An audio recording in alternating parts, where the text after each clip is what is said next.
Hello everybody, welcome back to the another video of Indian polity series. आज की video का हमारा topic है फंडामेंटल राइट्स। देखिए, कॉन्स्टिट्यूशन के अंदर ये जो फंडामेंटल राइट्स हैं ये आपको देखने को मिलेंगे पार्ट 3 के अंदर। आर्टिकल है 12 से लेके आर्टिकल 35 तक। तो याद रखिएगा, सारे आर्टिकल्स मेजर मेजर जो आर्टिकल्स है 90% आर्टिकल्स ऐसे हैं जो हमें इसमें फंडामेंटल राइट्स में पढ़ने पड़ेंगे। देखिए, फंडामेंटल राइट्स का ओरिजिन कहां से होता है वहां से स्टार्ट करेंगे हम इसको थोड़ा सा। देखिए, दुनिया में सबसे पहले अगर मैं बात करूं तो पूरी दुनिया में कॉलोनीज थी ब्रिटिशर्स की। ठीक है, जिसमें से एक अमेरिका भी था। यानी कि अमेरिका पहले ब्रिटिशर्स की कॉलोनी था और इस अमेरिका को आजादी मिलती है उस कॉलोनी से 1776 के अराउंड। ठीक है, अब उसके बाद क्या होता है कि अमेरिका के अंदर बिल ऑफ राइट्स आता है। ये आता है आपका बिल ऑफ राइट्स 1791 के अंदर। तो याद रखिएगा, दुनिया में पहली कंट्री जो थी जो फंडामेंटल राइट्स लेके आई थी वो अमेरिका था। बिल ऑफ राइट्स लेके आए थे वो। ओके, बहुत बढ़िया चीज है। वहीं पर इंडिया उस टाइम पर ब्रिटिशर्स की कॉलोनी था। अब यहां पर इंडिया में भी डिमांड होती है कि भैया इंडियंस के लिए भी फंडामेंटल राइट्स होने चाहिए, क्योंकि ब्रिटिशर्स जो हैं वो इंडियंस को अलग ट्रीट करते हैं। बहुत डिस्क्रिमिनेशन है, वो खुद डिस्क्रिमिनेशन कर रहे हैं, गवर्नमेंट डिस्क्रिमिनेशन कर रही है, सोसाइटी में बहुत ज्यादा डिस्क्रिमिनेशन हो रहा है। तो उनके लिए फंडामेंटल राइट्स होने चाहिए। तो सबसे पहली बार डिमांड आती है और उस डिमांड में एक बिल आता है। बिल का नाम था कॉन्स्टिट्यूशन ऑफ इंडिया बिल 1895 के अंदर, जिसको हम स्वराज बिल भी कहते हैं। और ये इंस्पायर्ड था बाल गंगाधर तिलक से। तो याद रखना, तो पहले व्यक्ति जो थे वो बाल गंगाधर तिलक थे जो फंडामेंटल राइट्स की बात करते हैं। ठीक है, उसके बाद आता है आपका कॉमनवेल्थ ऑफ इंडिया बिल। ये ड्राफ्ट किया गया था एनी बेसेंट के द्वारा 1925 में। ठीक है, 1925 में आया था। इसके अंदर 7 यानी कि टोटल 7 फंडामेंटल राइट्स की डिमांड थी। फिर उसके बाद मोतीलाल नेहरू की रिपोर्ट आती है 1928 के अंदर। उसके अंदर भी फंडामेंटल राइट्स की बात करते हैं। फिर कांग्रेस ऑफिशियली अडॉप्ट कर लेती है। कांग्रेस का एक सेशन होता है कराची सेशन 1931 में। इसको प्रिसाइड कर रहे थे सरदार वल्लभ भाई पटेल और यहां पर अडॉप्ट किया जाता है फंडामेंटल राइट्स को। ठीक है, उसके बाद एक और रिपोर्ट आती है जो सप्रू रिपोर्ट है 1945 के अंदर। ये बेसिकली माइनॉरिटीज के राइट्स की बात करती है। और ये एक नॉन पार्टी कॉन्फ्रेंस थी, ये कोई पॉलिटिकल पार्टी के द्वारा नहीं रिकमेंड किया गया था। जो ये सप्रू रिपोर्ट थी ये नॉन पार्टी कॉन्फ्रेंस थी। ठीक है, अब जो इंडिया में जो फंडामेंटल राइट्स है ना, इसको मैग्ना कार्टा ऑफ इंडिया कहा जाता है। याद रखिएगा, फंडामेंटल राइट्स को मैग्ना कार्टा कहा जाता है। अब now what is the requirement of fundamental right? Fundamental right आपको दिए क्यों जा रहे हैं, ये सबसे इंपॉर्टेंट है। सबसे इंपॉर्टेंट इसलिए है क्योंकि तभी आप समझ पाएंगे कि आपको करना क्या है आगे लाइफ में। देखिए, राइट्स जो आपको मिले हुए हैं ना, ये राइट्स आपको मिले हुए स्टेट के अगेंस्ट। ठीक है, अगर स्टेट आपका कोई भी वॉयलेशन करती है आपके किसी भी फंडामेंटल राइट का, मान लीजिए स्टेट भाई देखिए, सबसे पावरफुल कौन है आज के टाइम पे? स्टेट है, गवर्नमेंट है, सरकार है। सरकार बोले कि हम अपनी मर्जी से जिसको चाहेंगे उसको नौकरी पे रखेंगे, तो ये तो आपके राइट्स का वॉयलेशन है। तो आपके जो फंडामेंटल राइट मिल रहे हैं ना, ये किसके अगेंस्ट मिल रहे हैं? ये मिल रहे हैं आपको स्टेट के अगेंस्ट। तो याद रखिएगा, rights are claims against state. लेकिन कुछ फंडामेंटल राइट ऐसे हैं जो आपको आप नॉर्मल सोसाइटी में भी मिलते हैं, जैसे कि फॉर एग्जांपल अनटचेबिलिटी। अनटचेबिलिटी सिर्फ स्टेट का थोड़ी है। आप कल को ये थोड़ी कह सकते हैं कि भैया किसी ने, मान लो आपके पड़ोस में है, किसी ने आपके साथ अनटचेबिलिटी प्रैक्टिस की, आप केस करने जाएं तो वो ये थोड़ी कह देंगे कि नहीं नहीं नहीं, वो तो स्टेट नहीं है, सरकार नहीं है वो, तो उसके खिलाफ आपको फंडामेंटल राइट नहीं मिल सकते। ऐसा नहीं है। कुछ राइट्स ऐसे हैं जो इंडिविजुअल्स के अगेंस्ट भी मिले हुए हैं। अब ये जो फंडामेंटल राइट्स हैं कॉन्स्टिट्यूशन के अंदर, आपके आर्टिकल 12 से लेकर 35 तक मेंशन है, ये जस्टिसिएबल है। जस्टिसिएबल का मतलब क्या है? अगर इनका कोई भी वॉयलेशन होता है तो आप इनके वॉयलेशन के लिए कोर्ट में जा सकते हैं। आप जा सकते हैं कि मेरा ये फंडामेंटल राइट वॉयलेट हुआ है, तो आपको जस्टिस मिल सकता है। एक चीज और याद रखिएगा, they are not absolute but qualified. ऐसा नहीं है कि अगर हमने ये लिख दिया कि that you have freedom of religion तो आपको फ्रीडम ऑफ रिलीजन मिल जाएगा। कोई छीन नहीं सकता आपसे, हटा नहीं सकता। नहीं, freedom of religion subject to the conditions. There are certain condition, जैसे कि freedom of speech. Freedom of speech आप ये नहीं कह सकते कि कुछ भी बोल रहे हैं, आप बोले कि कॉन्स्टिट्यूशन ने तो मुझे पावर दी है, मेरे पास फ्रीडम ऑफ स्पीच है। नहीं बोल सकते आप, क्योंकि फ्रीडम ऑफ स्पीच का मतलब ये नहीं कि आप दंगे भड़का दें, आप किसी के बारे में झूठ बोल रहे हैं, किसी को डिफेम कर दें। That is subject to the certain conditions. ठीक है, रीजनेबल रेस्ट्रिक्शन जिसको हम कहते हैं। देयर इज अ रेस्ट्रिक्शन, और वो रेस्ट्रिक्शन क्या है? रीजनेबल है। अगर आप किसी के बारे में झूठ बोलोगे तो आप से फ्रीडम ऑफ स्पीच छीनी जा सकती है। आप दंगे भड़का सकते हो तो आपसे फ्रीडम ऑफ स्पीच छीनी जा सकती है, क्योंकि जो रेस्ट्रिक्शन लगाई है उसके पीछे एक रीजन है, तभी हम उसको कहते हैं रीजनेबल रेस्ट्रिक्शन। साथ के साथ दे आर नॉट सैक्रोसेंट और परमानेंट, मतलब ये फंडामेंटल राइट परमानेंट नहीं है, ये आपसे छीने जा सकते हैं या फिर आपको कोई फंडामेंटल राइट भी दिया जा सकता है। ठीक है, तो याद रखिएगा ये फंडामेंटल राइट्स आपसे छीने भी जा सकते हैं और ये आपको दिए भी जा सकते हैं, एक्स्ट्रा एड ऑन भी हो सकते हैं। क्यों? क्योंकि परमानेंट नहीं है। कॉन्स्टिट्यूशन में अमेंडमेंट कर कर आपका कोई भी फंडामेंटल राइट छीना जा सकता है। For example right to property पहले फंडामेंटल राइट था, बट उसको बाद में हटा दिया गया, वो मैं आपको आगे बताऊंगा। ठीक है, अब एक चीज याद रखिएगा, फंडामेंटल राइट्स जो है basically that are meant for promoting the ideals of political democracy. Fundamental right जो है वो आपको पॉलिटिकल डेमोक्रेसी को प्रमोट करने के लिए दिए गए हैं ज्यादातर। कुछ कुछ उसके अंदर एलिमेंट सोशल के भी मिलेंगे, लेकिन मेजरली ये पॉलिटिकल डेमोक्रेसी को प्रमोट करते हैं। अगर आप सोशल और इकोनॉमिक डेमोक्रेसी की बात करेंगे तो वो आपको डीपीएसपी के अंदर देखने को मिले, तो वो याद रखिएगा। मेजरली डोमिनेट है ये पॉलिटिकल डेमोक्रेसी से। अब एक चीज और है कि parliament can amend fundamental right. Parliament fundamental rights को अमेंड कर सकता है। कि ये कहां पर आया था? केशवनंद भारती का केस आया था, Keshavananda Bharati versus state of Kerala 1973 का। इसी के अंदर बेसिक स्ट्रक्चर की डॉक्ट्राइन आई थी, जो जिसको और भी फाइनलाइज कर दिया गया था मिनर्वा मिल के केस में, याद रखिएगा 1980 में। अभी मैं बताऊंगा इसको, ये ऐसी स्टोरी मैं सुनाऊंगा इंदिरा गांधी से रिलेटेड, आपके दिमाग में फंडामेंटल राइट्स और ये सब ऐसे बैठ जाएंगे, कॉन्स्टिट्यूशनल अमेंडमेंट, जिसको कोई मिटा ही नहीं पाएगा। ठीक है, तो हमें जो फंडामेंटल राइट्स मिलते हैं वो कुछ कैटेगरीज में डिवाइड है। ठीक है, कौन कौन सी कैटेगरीज में डिवाइड है? जैसे कि आपको मिला हुआ है सबसे पहला right to equality. Right to equality के आर्टिकल कहां से? 14 से 18 तक। फिर आपका है राइट टू फ्रीडम।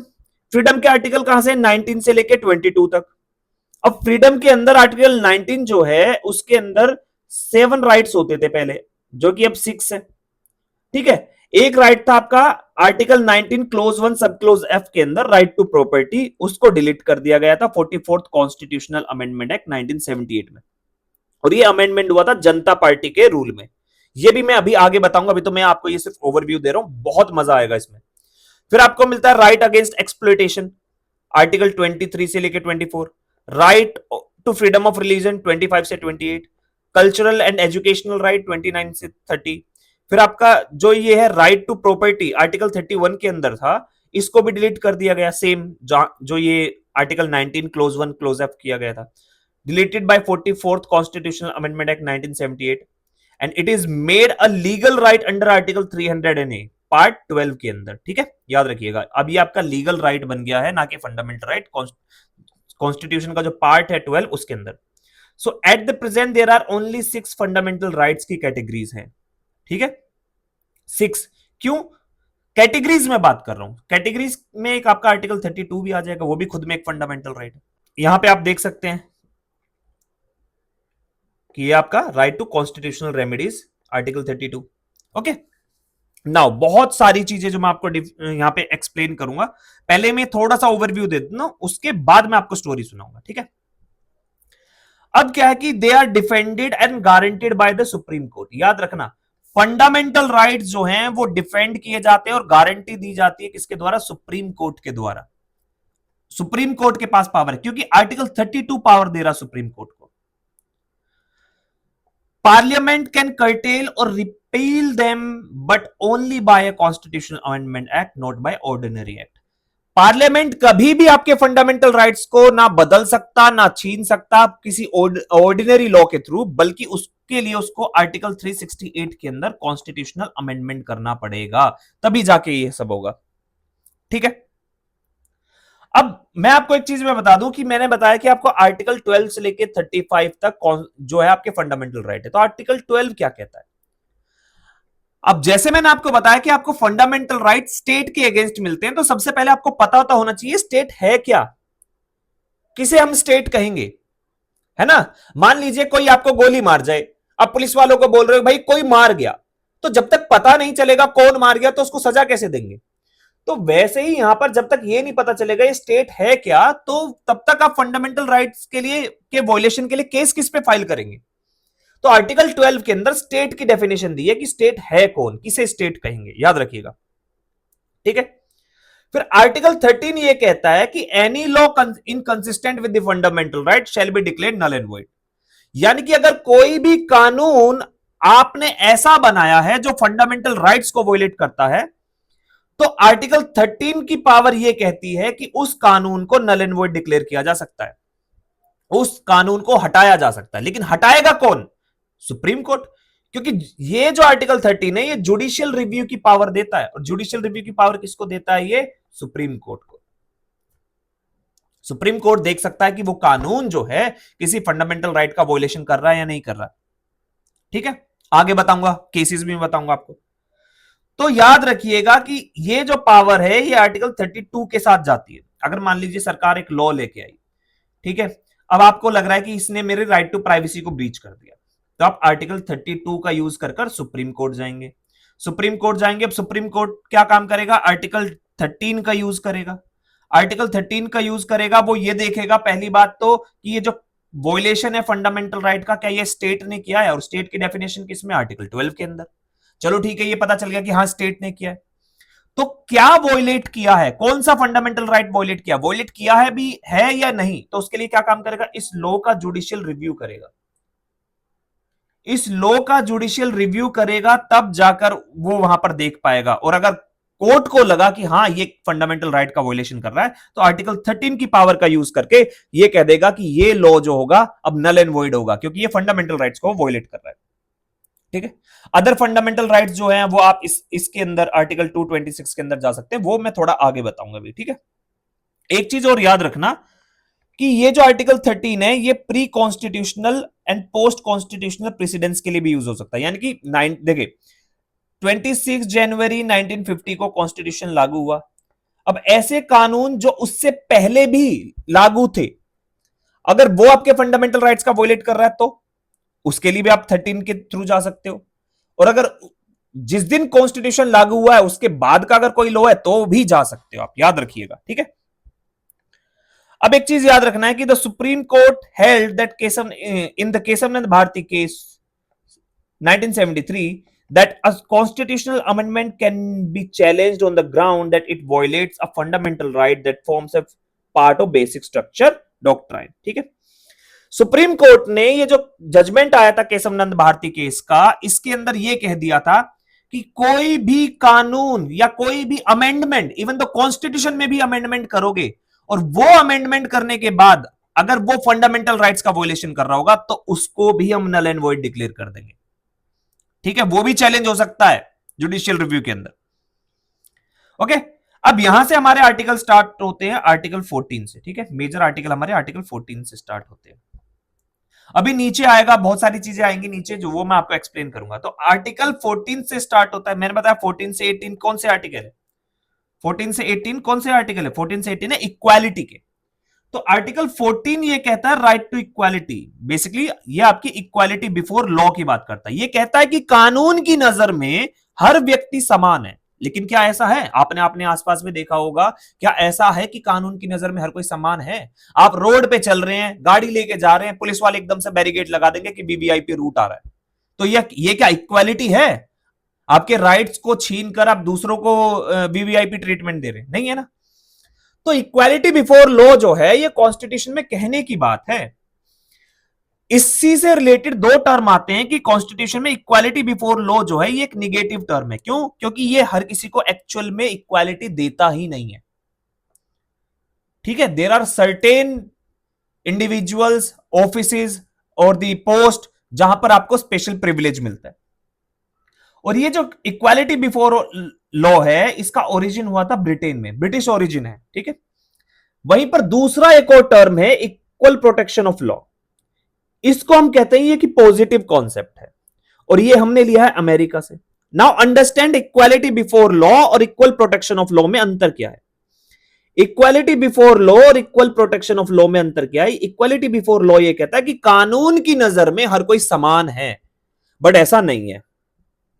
लेकिन इक्वल प्रोटेक्शन ऑफ लॉ यह कहता है कि हर व्यक्ति को इक्वली प्रोटेक्ट किया जाएगा सेम लॉ से। अगर मान लीजिए किसी ने बोला है कि मर्डर करने की पनिशमेंट मर्डर करने की पनिशमेंट है आपकी 20 साल। ठीक है, तो अगर मैंने मर्डर किया है तो मुझे भी 20 साल मिलेगी, और किसी पॉलिटिशियन ने, बड़े पॉलिटिशियन ने किया, प्राइम मिनिस्टर ने किया, प्रेसिडेंट ने किया, तो उसे भी 20 साल मिलेगी। यह है इक्वल प्रोटेक्शन ऑफ लॉ। ठीक है, लेकिन ऐसा हो सकता है कि मुझे एकदम से अरेस्ट कर लिया जाए और तुरंत मेरे पर ट्रायल चला दिया जाए, और जो प्रेसिडेंट है या प्राइम मिनिस्टर है उनको इजीली अरेस्ट ना किया जाए, तुरंत अरेस्ट ना किया जाए, क्योंकि बहुत सारी प्रोसीडिंग्स चलेंगी, बहुत सारी चीजें होंगी। तो क्या ये इक्वालिटी बिफोर लॉ है? नहीं है। आ गया समझ? तो इक्वालिटी बिफोर लॉ जो है वो सिर्फ एक तरीके से मेंशन है कॉन्स्टिट्यूशन में, लेकिन असली काम जो करता है वो इक्वल प्रोटेक्शन ऑफ लॉ करता है। अब एक कॉन्सेप्ट था रूल ऑफ लॉ का, ठीक है, याद रखना, रूल ऑफ लॉ। हम जब भी बात करते हैं हम ये कहते हैं कि रूल ऑफ लॉ होना चाहिए, यानी कि कानून का राज होना चाहिए। ऐसा नहीं है कि प्राइम मिनिस्टर ने बोल दिया इसका गला काट दो तो काट दो, ऐसा नहीं हो सकता, या इसको फांसी दे दो तो दे दिया। उसके लिए रूल होना चाहिए, तभी आप ऐसा कर सकते हैं, वरना ना आप ऐसा नहीं कर सकते। ये रूल ऑफ लॉ किसने दिया था? ये एवी डाइसी ने दिया था। ये कहां के थे? ये भी ब्रिटेन के थे। इसका मतलब ये है कि one act for all and one judiciary for all.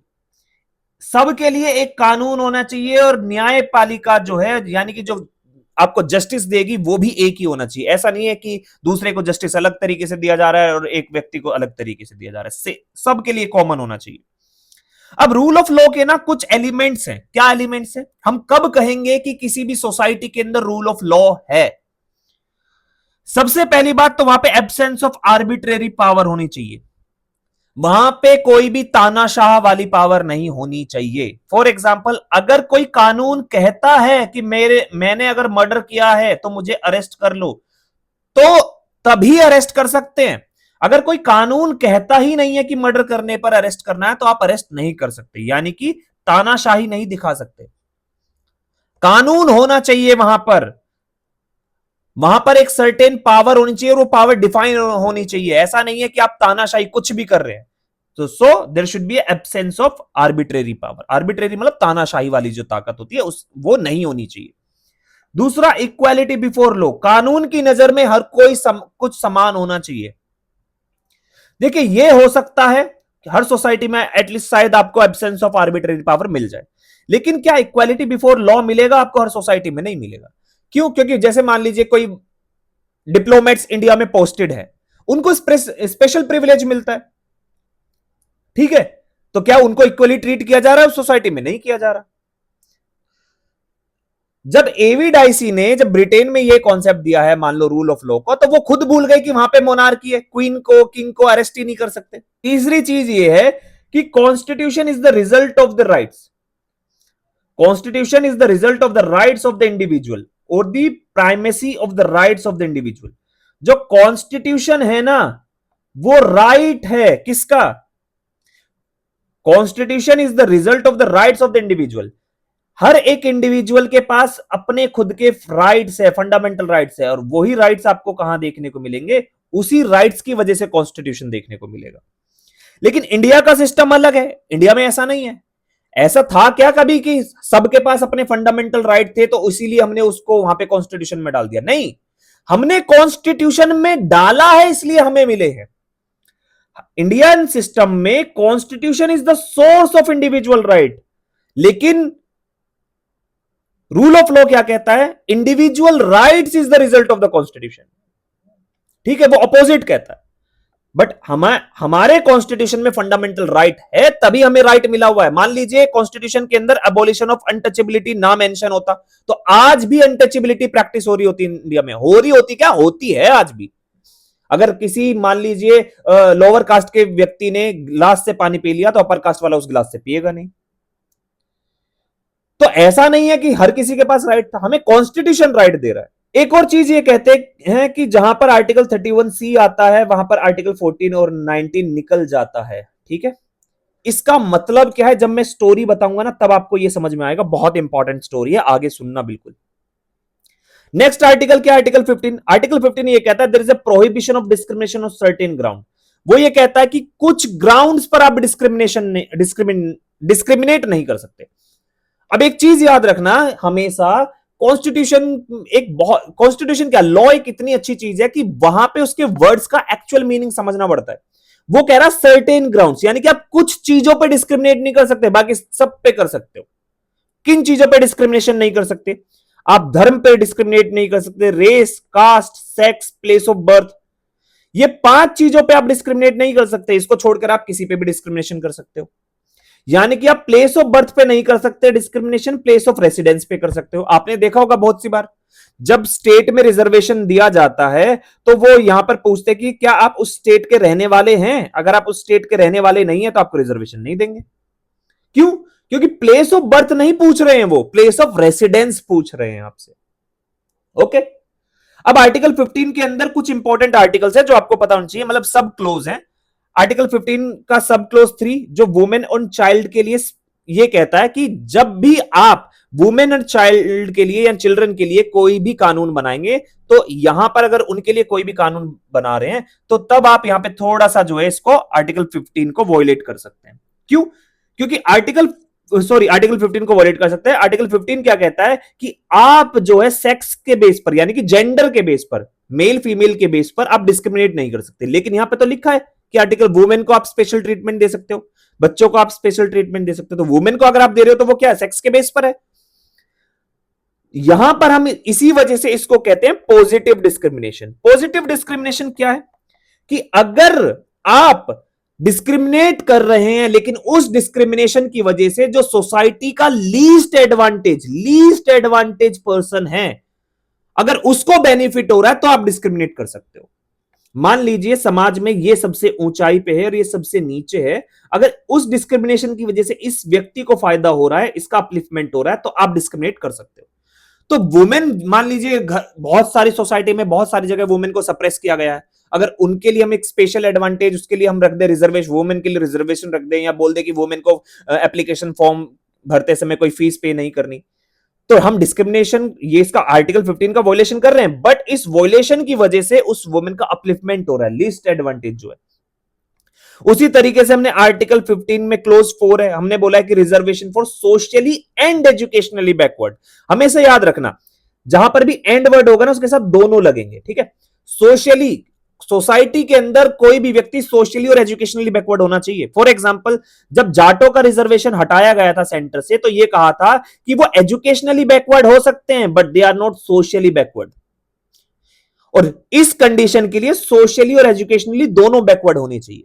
फिर एससीज एसटीज जो हो गए, इनके लिए भी आर्टिकल 15 में मेंशन है कि इनके लिए भी आप रिजर्वेशन रख सकते हो, मतलब इनके लिए भी आप जो है पॉजिटिवली डिस्क्रिमिनेट कर सकते हो। आर्टिकल 15 का क्लोज 5 जो है वो रिजर्वेशन की बात करता है एजुकेशनल इंस्टीट्यूशन में, ठीक है, लेकिन अदर देन माइनॉरिटी इंस्टीट्यूशन, कि उनको रिजर्वेशन दिया जाएगा। किन की बात कर रहा है? इन सब की, यानी कि इन सब को, किसी भी व्यक्ति को जब आप रिजर्वेशन दे रहे हैं एजुकेशन इंस्टीट्यूशन में, सिर्फ माइनॉरिटी का जो इंस्टीट्यूशन है उसको छोड़कर, तो आप दे सकते हो आर्टिकल 15 के अंदर। आर्टिकल 15 का क्लोज 6 है, वो कहता है कि ईडब्ल्यूएस का 10% रिजर्वेशन देना है अदर देन माइनॉरिटी इंस्टीट्यूशन। तो किसके लिए? एजुकेशन के लिए। याद रखना ये चीज, ठीक है, ये इंपॉर्टेंट है आपके लिए बहुत समझना। अब इससे रिलेटेड एक केस आया था, केस का नाम है state of Madras versus Champakam, ठीक है। इसमें यह कहा था कि there is a right against discrimination, ठीक है, मतलब advancement of social and educational backward के लिए आप थोड़ा सा डिस्क्रिमिनेट कर सकते हो, आर्टिकल 15 और 14 का जो है। और ये किसके थ्रू इंसर्ट किया गया था? आर्टिकल 15 क्लोज 4, ये फर्स्ट कॉन्स्टिट्यूशनल अमेंडमेंट एक्ट 1951 से इंसर्ट किया गया था। याद रखिएगा, ये जो पहले था ना, ये सोशली एंड एजुकेशनली बैकवर्ड, ये नहीं था कॉन्स्टिट्यूशन में, इसको बाद में डाला गया था, ठीक है, तो याद रखिएगा। फिर आता है आपका आर्टिकल 16। आर्टिकल 16 कहता है equality of opportunity in public employment, यानी कि जब आप सरकारी नौकरियां दे रहे हैं, कोई भी पब्लिक एम्प्लॉयमेंट दे रहे हैं, उसके अंदर आप डिस्क्रिमिनेट नहीं कर सकते। क्यों? क्योंकि आपको इक्वालिटी ऑफ अपॉर्चुनिटी प्रोवाइड करानी है। तो जब आप प्रोवाइड करा रहे हैं तो आप डिस्क्रिमिनेट किस बेस पे नहीं कर सकते? आप सेम वही 5 चीजें, कौन सी 5 चीजें? आप रिलीजन के बेस पर, कास्ट के बेस पर, रेस के बेस पर, सेक्स और प्लेस ऑफ बर्थ, इन सब के बेस पर डिस्क्रिमिनेट नहीं कर सकते, बाकी सब चीजों पे कर सकते हो।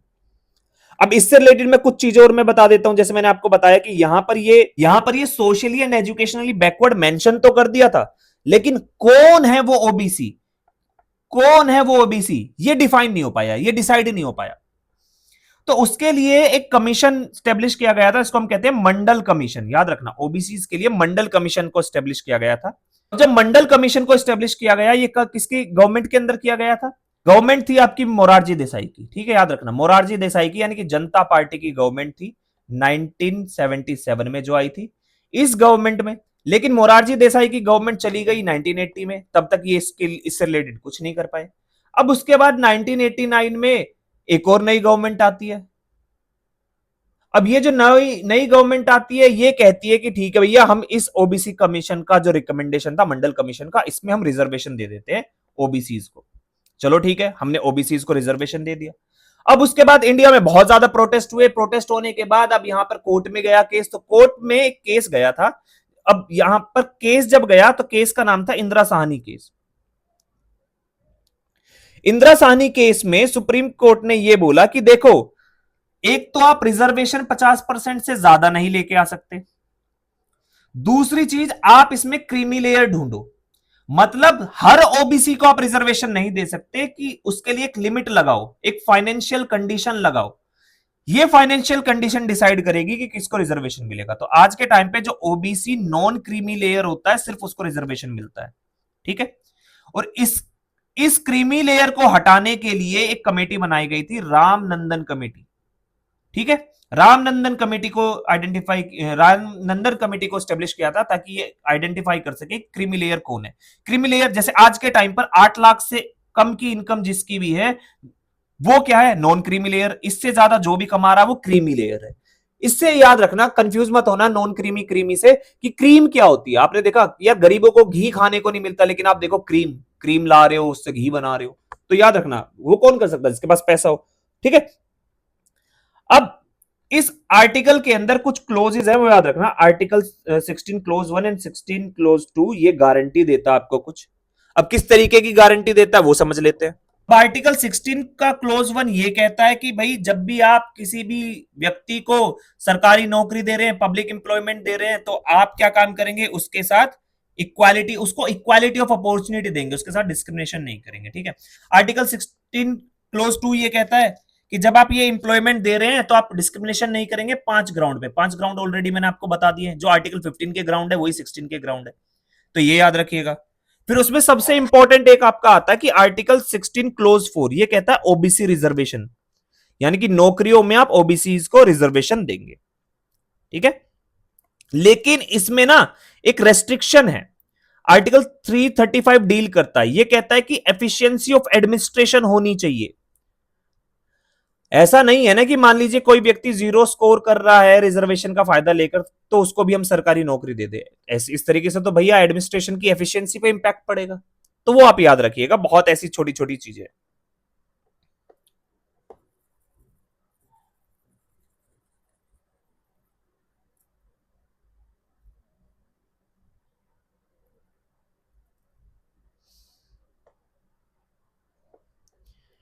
अब मैं आपको एक चीज और बता देता हूं। अब बहुत सारे लोग सवाल पूछते हैं कि अगर इक्वालिटी की बात करता है, तो फिर हम इसको डिस्क्रिमिनेट क्यों कर रहे हैं? फिर तो ये इक्वालिटी है ही नहीं, मेंशन ही क्यों किया? हटा दो इसको। देखिए, देयर आर टू टर्म्स, एक इक्वालिटी होता है, एक इक्विटी होता है। हम इक्वालिटी को इक्विटी की तरह समझते हैं। मान लीजिए, इक्वालिटी ये कह रहा है कि हर व्यक्ति को एक समान ट्रीट करो, हर व्यक्ति को एक समान ट्रीट करो। मान लीजिए कि भाई किसी व्यक्ति के पास 2 रुपए हैं, किसी के पास 4 रुपए हैं, किसी के पास 6 रुपए हैं। तो अगर मुझे इस व्यक्ति के बराबर इन दोनों को ट्रीट करना है, तो मुझे क्या करना पड़ेगा? भैया, इसको 4 रुपए देने पड़ेंगे, इसको 2 रुपए, इसको 0 रुपए, तभी जाकर इनका 6 आएगा, तभी इक्वालिटी आएगी। तो इक्विटी ये कहती है कि जिसको जितना नीड है उतना दो। लेकिन इक्वालिटी ये कहती है कि अगर आपने ऐसा किया तो ये तो डिस्क्रिमिनेशन हो गया, क्योंकि इक्वली ट्रीट करना, इसको 4 दिए तो इसको भी 4 दो, इसको भी 4 दो। लेकिन क्रक्स यहां पर यह है कि इक्वालिटी उसकी बात करता है जो इक्वल्स हैं बेसिकली। अगर मान लो ये एक व्यक्ति है, इसके पास 6 रुपए, इसके पास 6 रुपए, इसके पास 6 रुपए, तो अगर तीनों के पास 6 रुपए, तब भी तो मैं तीनों को इक्वल ट्रीट कर सकता हूं। लेकिन अगर एक के पास 6, एक के पास 4, एक के पास 2 है, तो ये तीनों इक्वल है कहां? पहले तो मुझे इन्हें इक्वल बनाना पड़ेगा ना। और इक्वल कैसे बनाऊंगा मैं? इक्विटी के थ्रू। और एक बार जब ये इक्वल हो जाएंगे तभी तो मैं इक्वालिटी पे फोकस करूंगा, तभी तो मैं कहूंगा कि मैं डिस्क्रिमिनेट नहीं कर सकता। क्यों? क्योंकि अब सब इक्वल है। तो ये याद रखिएगा, बहुत इंपॉर्टेंट है ये समझना। नाउ नेक्स्ट आर्टिकल है हमारा article 17, abolition of untouchability and forbids its practices in any form. इसकी प्रैक्टिस किसी भी तरीके से फोरबिड करता है आर्टिकल 17। ठीक है, अनटचेबिलिटी का मतलब मैंने आपको बता दिया कि भैया पहले होता था कि हमारे कुएं से पानी क्यों पी लिया, जो लोअर कास्ट के लोग थे उनको एक इक्वल स्टेटस नहीं मिलता था। ठीक है, अब इससे रिलेटेड कुछ कुछ इंपॉर्टेंट चीजें हैं कि अगर किसी भी व्यक्ति को अनटचेबिलिटी के ऑफेंस में सजा हो गई, ठीक है, और वो सजा कहां पर मेंशन है? Protection of civil rights act 1955 के अंदर। ठीक है, अगर वहां पे इस एक्ट के अंदर उस व्यक्ति को सजा हो गई तो वो व्यक्ति डिस्क्वालीफाई हो जाएगा being a member of parliament और स्टेट लेजिस्लेचर। यानी कि कोई भी एमपी, एमएलए, एमएलसी कोई भी है, इनको अगर सजा हो गई protection of civil rights act 1955 में अनटचेबिलिटी प्रैक्टिस करने के लिए, तो यहां पर इनकी सीट चली जाएगी। ठीक है, एक चीज याद रखना, अनटचेबिलिटी जो है वो कॉन्स्टिट्यूशन में डिफाइन नहीं किया है, सिर्फ मेंशन कर दिया अनटचेबिलिटी। अब अनटचेबिलिटी है क्या वो नहीं बताया। ओके, और अनटचेबिलिटी बेसिकली किसके लिए यूज होता है? ये शेड्यूल कास्ट और शेड्यूल ट्राइब के जो लोग होते हैं उनके मेंबर्स के लिए यूज होता है। ठीक है, फिर आर्टिकल 18 आता है। आर्टिकल 18 बात करता है एबोलिशन ऑफ टाइटल की, क्योंकि पहले राजा महाराजा ये टाइटल्स यूज करते थे, वो कहता है कि अब ऐसा कोई टाइटल आप यूज नहीं कर सकते। तो basically it prohibits hereditary titles of nobility, यानी कि ये सिर्फ हेरिडाइटरी टाइटल्स को बैन करता है। ठीक है, हेरिडाइटरी का मतलब है कि बाप से बेटे को मिला, दादा से मतलब दादा से बाप को मिला, बाप से बेटे को मिला, बेटे से पोते को मिला, इन चीजों की जिसने कुछ किया ही नहीं, बस फैमिली है इसलिए मिल गया। इस वजह से ये जो एकेडमिक और डिफेंस टाइटल्स है इनको बैन नहीं करता। आपने सुना होगा नाम के आगे डॉक्टर लग गया, प्रोफेसर लग गया, लेफ्टिनेंट लग गया, कर्नल लग गया, तो ये सब अलाउड है।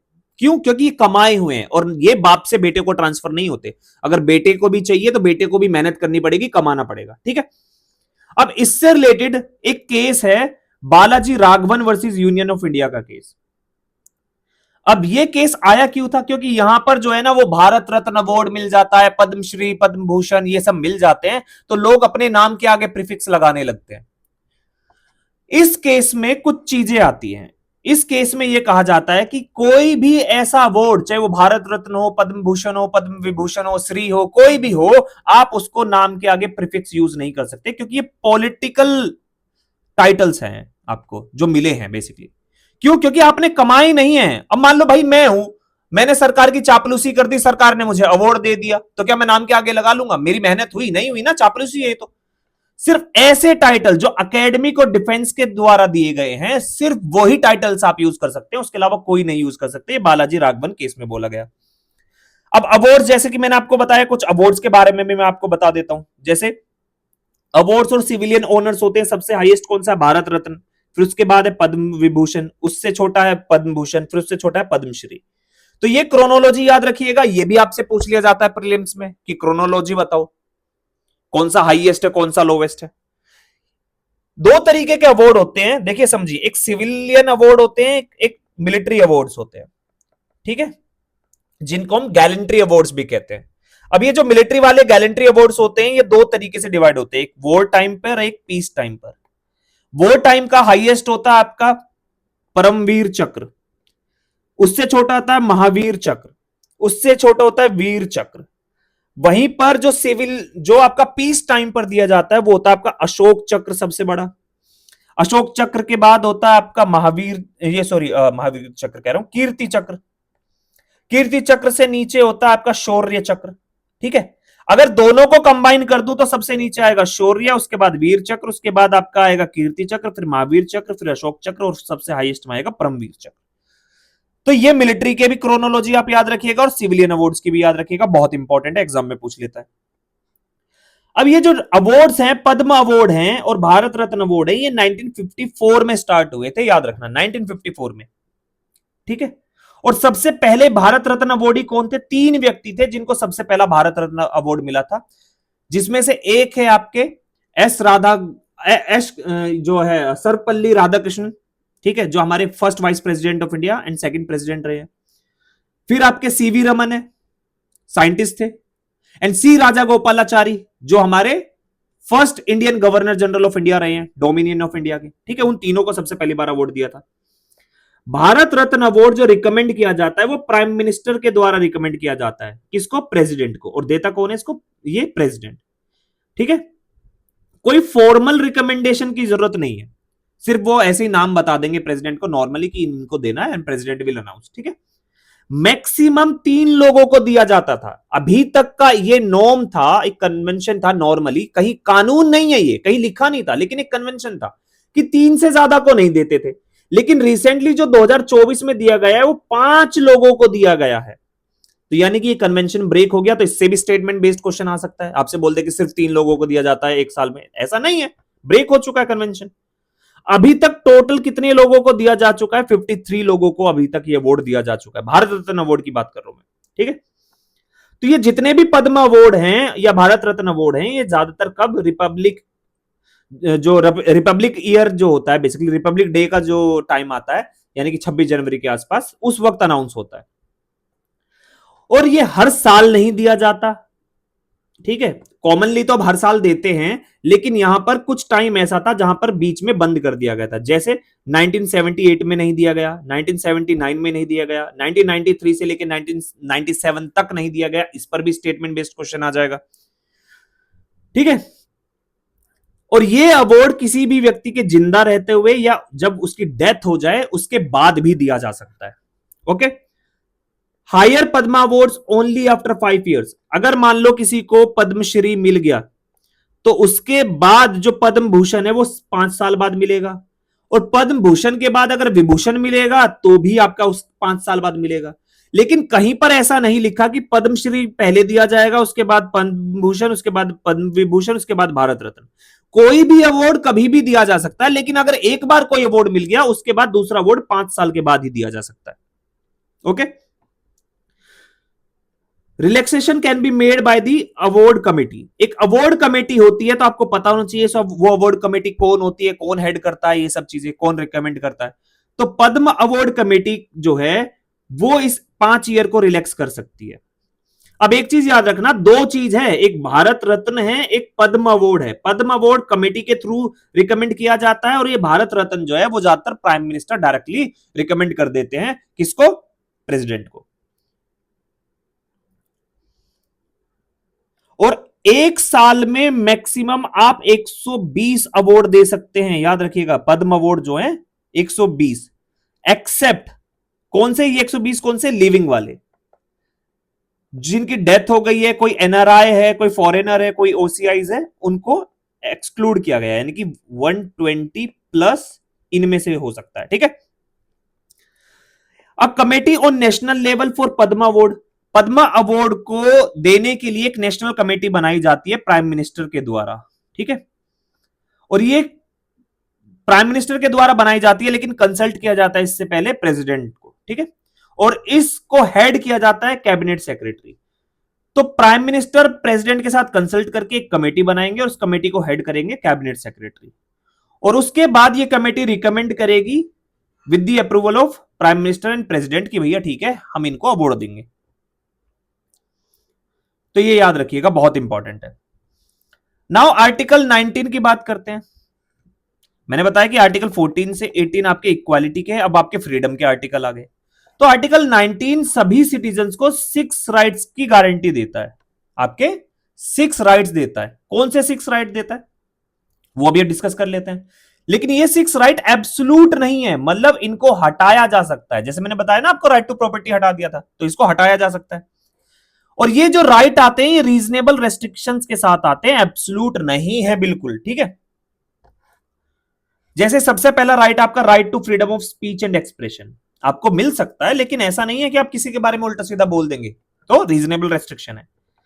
अगर आप राइट टू डेमोन्स्ट्रेट और picketing but right to strike नहीं है, कहने का मतलब यह है कि आप जो है पीसफुली बैठ के धरना दे सकते हो, ठीक है, डेमोन्स्ट्रेट कर सकते हो, ये आपका freedom of speech and expression का पार्ट है, लेकिन आप स्ट्राइक जो है आपका स्ट्राइक नहीं कर सकते, वो आपका फ्रीडम ऑफ ये इसमें नहीं आता। आर्टिकल 19 के अंदर आपका फ्रीडम का राइट नहीं है, स्ट्राइक नहीं कर सकते, ठीक है। फ्रीडम ऑफ प्रेस, ये भी आपकी फ्रीडम ऑफ स्पीच के अंदर है। आप अपने घर पर अगर इंडियन फ्लैग को होस्ट करते हो तो वो भी आपका freedom of speech and expression में है, ठीक है। ये सब किसमें आता है? आर्टिकल 19 क्लोज 1 सब क्लोज ए में, ठीक है। फिर आपका नेक्स्ट आर्टिकल है right to assemble peacefully without arms. आप सारे लोग इकट्ठा हो सकते हो, लेकिन आपके पास हथियार नहीं होने चाहिए और पीसफुली इकट्ठा हो सकते हो, लेकिन इनको रोका जा सकता है। रोका कैसे जा सकता है? जब आप कुछ कानून पढ़ेंगे, जैसे सिविल प्रोसीजर कोड जो अब आपका बीएनएसएस हो गया है, और आपका आईपीसी जो आपका बीएनएस हो गया है। इन दोनों के अंदर मेंशन ये है कि मैजिस्ट्रेट के पास पावर है। देखिए, अब बीएनएसएस में ये पावर है कि मैजिस्ट्रेट के पास पावर है कि 4 या 4 से अधिक लोग एक जगह पर इकट्ठा नहीं हो सकते, अगर वो ऐसा लॉ एंड ऑर्डर को मेंटेन करने के लिए वहां पे इशू कर दे। फिर आपका आईपीसी में ये मेंशन है कि अगर 5 या 5 से अधिक लोग जो हैं इकट्ठा हुए हैं तो उसको अनलॉफुल असेंबली भी माना जाएगा। तो अगर ये दोनों ही लॉ इन्फोर्स कर दिया जाए तो कहने का मतलब ये कि 5 से ज्यादा लोग, अगर धारा 144 का आपने नाम सुना होगा, पहले बोलते थे अब तो चेंज हो गई है, अगर इसको लागू कर दिया पुलिस ने किसी एरिया में और उस एरिया में 5 लोग खड़े मिल गए तो उनको वहां पर अरेस्ट किया जा सकता है। तो वहां पर आप ये नहीं कह सकते it is my right to assemble, यहां खड़े होने का अधिकार है मेरा इन सब लोगों के साथ, नहीं कह सकते। क्यों? क्योंकि मैंने बताया ना, रीजनेबल रेस्ट्रिक्शन के साथ आता है। फिर आपका है राइट टू फॉर्म एसोसिएशन और यूनियन और कॉर्पोरेटिव सोसाइटीज, आपके पास राइट है, बट ऐसा नहीं है कि ये एब्सोल्यूट राइट है। मान लीजिए बोल दिया राइट टू फॉर्म एसोसिएशन, चलो आज चल के हम सारे मिलके एक डॉक्टर की एसोसिएशन बना लेते हैं, ऐसा नहीं हो सकता ना। क्यों? क्योंकि उसके लिए लाइसेंस चाहिएगा। चलो मिलके एक जो है न्यूक्लियर, उसके लिए वेपन के लिए एक एसोसिएशन बना लेते हैं, नहीं बना सकते आप। देयर आर सर्टेन एसोसिएशन, जैसे मान लो टेररिस्ट, एक टेररिस्ट ऑर्गेनाइजेशन बना लेते हैं, नहीं बना सकते आप, ठीक है। सर्टेन रीजनेबल रेस्ट्रिक्शन है। आप एसोसिएशन बना सकते हो, लेकिन उस एसोसिएशन को रिकॉग्नाइज किया जाएगा या नहीं किया जाएगा ये आपका फंडामेंटल राइट नहीं है, ठीक है। राइट टू फॉर्म एसोसिएशन आपका फंडामेंटल राइट है, लेकिन आप उसको रिकॉग्नाइज करा पाएंगे या नहीं वो नहीं है आपका, उसके लिए सर्टेन लाइसेंस चाहिए। The right to obtain recognization of the association is not your fundamental right, ठीक है। फिर नेक्स्ट है आपका right to move freely throughout the territory of India. आप पूरी इंडिया की टेरिटरी में कहीं पर भी घूम सकते हो, ये आपका फंडामेंटल राइट है, याद रखिएगा। लेकिन ऐसा नहीं है, ये भी एब्सोल्यूट नहीं है। जैसे नॉर्थ ईस्ट के कुछ स्टेट ऐसे हैं जिसके लिए इनर लाइन परमिट चाहिए, उसके बिना आप वहां पे घूम ही नहीं सकते। आर्मी का जहां एरिया होता है वहां पे इजिली नहीं घूम सकते, बॉर्डर एरिया पे आप इजिली नहीं घूम सकते हो, ठीक है, सब्जेक्ट टू द कंडीशन। तो उससे रिलेटेड कुछ केस है, जैसे कि आपका Govind versus state of MP and others है। फिर इसके बाद एक Malak Singh and others versus state of Punjab and Haryana है। तो ये जो केस है ये कहते हैं, ये डील करते हैं बेसिकली आपका इसी मूवमेंट से रिलेटेड। अब एक चीज याद रखना कि आर्टिकल 19 क्लोज 1 डी यानी कि राइट टू मूव फ्रीली, ये कनेक्टेड है आपका आर्टिकल 21 से, ठीक है, जो आपका right to life and liberty की बात करता है। क्यों कनेक्टेड है वो समझ लेते हैं।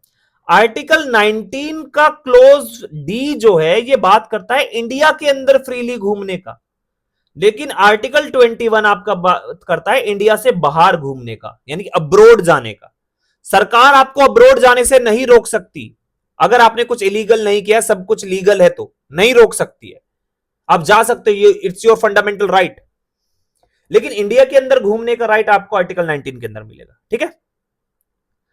फिर आपका नेक्स्ट आर्टिकल है right to reside and settle. आप किसी भी इंडिया की किसी भी टेरिटरी में रह सकते हो और सेटल हो सकते हो, लेकिन ऐसा भी नहीं है, एब्सोल्यूट नहीं है ये भी। आप ट्राइबल एरिया में जाके नहीं रह सकते, बहुत सारे एरिया ऐसे जहां पर आप जाकर आप नहीं रह सकते। आप हिमाचल का एरिया ऐसा है जहां पर आप जमीन नहीं खरीद सकते, आउटसाइडर। आप ट्राइबल्स की जमीन नहीं खरीद सकते, आप एससीज की जमीन नहीं खरीद सकते, ठीक है। जम्मू कश्मीर में जाके रहने का राइट नहीं है, मतलब रहने का मतलब ऐसा नहीं है, मैं रेसिडेंस की बात नहीं कर रहा हूं, मैं प्रॉपर्टी वगैरह से की भी बात कर रहा हूं, सेटल होने की भी। क्यों? क्योंकि वहां पे कुछ उनके लॉज हैं, उनके वो लॉज फॉलो करने पड़ेंगे। आपको मैंने पहले ही बताया है कि जब आप मेरी पुरानी वीडियो देखेंगे कि इंडिया फेडरल पॉलिटी तो फॉलो करता है, बट असिमेट्रिक फेडरलिज्म है। असिमेट्रिक मतलब कुछ स्टेट्स के पास स्पेशल प्रिविलेज है, तो वो याद रखिएगा। फिर right to practice an any profession और to carry on any occupation, trade और बिजनेस। आप कोई भी प्रोफेशन प्रैक्टिस कर सकते हो और कोई भी व्यापार कर सकते हो, ये आपका फंडामेंटल राइट है। बट ये भी एब्सोल्यूट नहीं है। कल को बोलो कि मुझे ना हथियार बनाने हैं, ठीक है, कल को बोलो कि यार मैं तो कोई भी प्रोफेशन प्रैक्टिस कर सकता हूं, तो बिना एमबीबीएस की डॉक्टरी करे, बिना एमडी करे, मैं तो किसी का भी ऑपरेशन करने चल दूंगा। ऐसा नहीं है। देयर आर सर्टेन प्रोफेशन जिसके लिए लाइसेंस चाहिए, जैसे सीए के लिए लाइसेंस चाहिए, एडवोकेट बनना है तो उसके लिए एग्जाम पढ़ना पड़ेगा, लॉ की डिग्री लेनी पड़ेगी, फिर बार का एग्जाम देना पड़ेगा। तो subject to the certain conditions, reasonable restrictions है यहां पे भी। ओके, नेक्स्ट आपका आता है article 20, protection in respect of conviction for offences. आपसे अगर कोई ऑफेंस हो जाए तो उससे रिलेटेड आपको कुछ प्रोटेक्शन दी जाती है। अब ऑफेंस दो तरीके के हो सकते हैं, प्रिवेंटिव और आपका प्यूनिटिव। प्रिवेंटिव क्या होता है? प्रिवेंटिव ये होता है कि आपने कोई क्राइम किया नहीं है, लेकिन जो अथॉरिटीज है, कंसर्न अथॉरिटी, उनको लग रहा है कि आप कोई क्राइम कर सकते हैं, तो आपको उस क्राइम से रोकने के लिए, करने से रोकने के लिए आप they can take certain action. या फिर आपने कोई क्राइम कर दिया, फिर उसके बाद आपको जेल भेज रहे हैं, अरेस्ट कर रहे हैं, इन्वेस्टिगेशन कर रहे हैं, वो किसमें आएगा? प्यूनिटिव में। प्रिवेंटिव में बचाया जाता है, प्यूनिटिव में क्राइम होने के बाद, ठीक है। अब ये आर्टिकल 20 ये कहता है कि there should be no ex post facto law. आप कोई भी कानून पास्ट में जाके नहीं बना सकते। क्रिमिनल लॉ की मैं बात कर रहा हूं। फॉर एग्जाम्पल, अगर ऐसा कोई कानून, एक कानून है, मान लीजिए एक कानून यह है कि अगर आपने किसी का मर्डर किया तो 7 साल की सजा होगी, यानी कि यहां पे डेथ पेनल्टी का कोई कानून नहीं है। तो अगर आपने किसी का मर्डर कर दिया, मान लीजिए आज 20 तारीख है, आज आपने किसी का मर्डर कर दिया है, और तो आपको 7 साल से ज्यादा की सजा नहीं मिल सकती। लेकिन अगर आपने कोई मर्डर कर दिया है, मर्डर करने के 2 महीने बाद, आपका ट्रायल चल रहा है अभी, 2 महीने बाद अब सरकार एक कानून ले आए कि भैया आज से 4 महीने पहले जिसने भी मर्डर किया था उसको डेथ पेनल्टी दी जाएगी। ऐसा नहीं हो सकता। ये जिस दिन कानून बना है उस दिन से लागू होगा, यानी कि 2 महीने बाद कानून बना है तो तभी से लागू होगा। आप तो 2 महीने पहले कर चुके हो। तो याद रखिएगा, no ex post facto law, no double jeopardy, यानी कि एक ही क्राइम की सजा आपको 2-2 बार नहीं मिल सकती। एक ही क्राइम की आपको सजा 2-2 बार नहीं दी जा सकती। अगर आपको एक बार सजा 7 साल दे दी, सपोज मान लो, तो वो हो गई 7 साल। आपको बार बार सजा नहीं दी जा सकती। आपने एक बार सजा काट के आ गए, कल को फिर बोले कि उसी केस में दोबारा जेल जाओ, ऐसा नहीं हो सकता। हाँ, आपके खिलाफ डिपार्टमेंटल एक्शन हो सकता है। मान लीजिए कि आप गवर्नमेंट ऑफिशियल है, आपने रिश्वत ली, रिश्वत लेने के बाद आपको सजा हो गई, अब सजा काट के आ गए, अब यहां पे सरकार ने भी बोला आपके खिलाफ डिपार्टमेंट एक्शन ले लिया, आपको नौकरी से निकाल दिया। आप बोलो कि कोर्ट में केस करके कि भैया जब मैं कोर्ट में सजा काट आया तो भैया मेरे को अब नौकरी से क्यों निकाला? तो ये तो मेरा ये हो गया, मेरे को 2-2 सजा दी जा रही है, डबल जियो पार्टी होगी। तो ये इससे रिलेटेड नहीं है। कोर्ट आपको नहीं दे सकता, कोर्ट आपको 2 बार सजा नहीं दे सकता, याद रखना। नो सेल्फ इंक्रिमिनेशन, यानी कि आप खुद के खिलाफ गवाही नहीं दे सकते। हम ये कहते हैं ना कि पुलिस के सामने अगर आपने कुछ भी बोला वो कोर्ट में एडमिसिबल नहीं है, तो वो आपको कहां से बचा रहा है? वो आपको ये नो सेल्फ इंक्रिमिनेशन, आप अपने खिलाफ कोई गवाही नहीं दे सकते। एक्चुअली ऐसा है कि आप अपने खिलाफ गवाही नहीं दे सकते।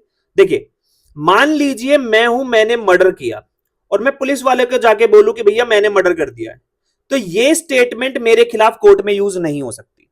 लेकिन अगर मैंने यह बता दिया कि भैया मैंने मर्डर किया है और मर्डर करके बॉडी यहां छुपा दी है और गन यहां पर छुपा दी है, और पुलिस वाले गए, बॉडी यहां पर मिल गई और गन यहां पर मिल गई, तो मुझे जो सजा होगी इस बॉडी के मिलने और इस गन के मिलने की वजह से, और फिर जो मेरे अगर फिंगरप्रिंट्स मैच हो गए, ब्लड वगैरह जो भी इन्वेस्टिगेशन होगी उसके बेस पर सजा मिलेगी।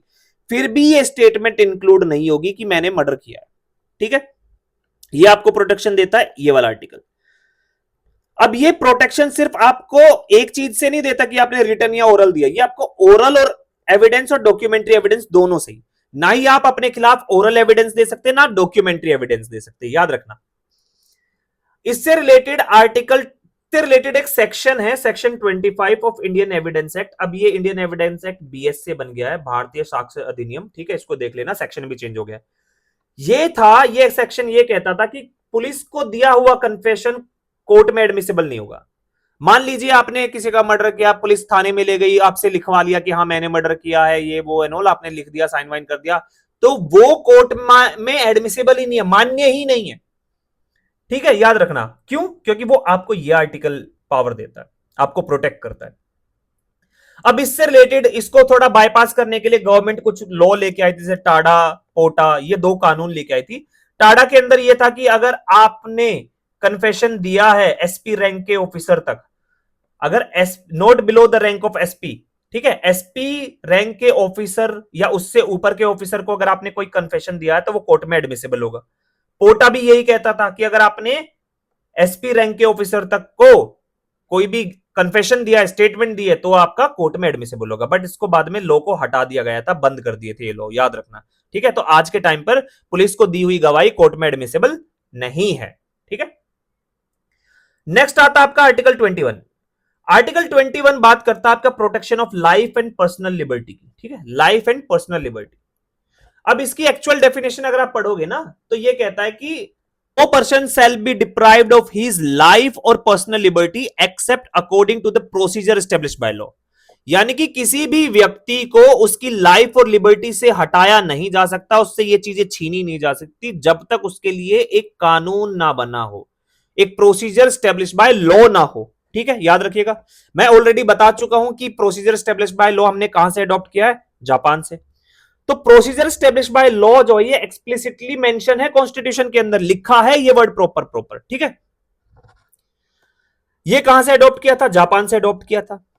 अब एक जजमेंट आता है, बहुत इंपॉर्टेंट जजमेंट है, ए के गोपालन वर्सेस स्टेट ऑफ मद्रास 1950 में।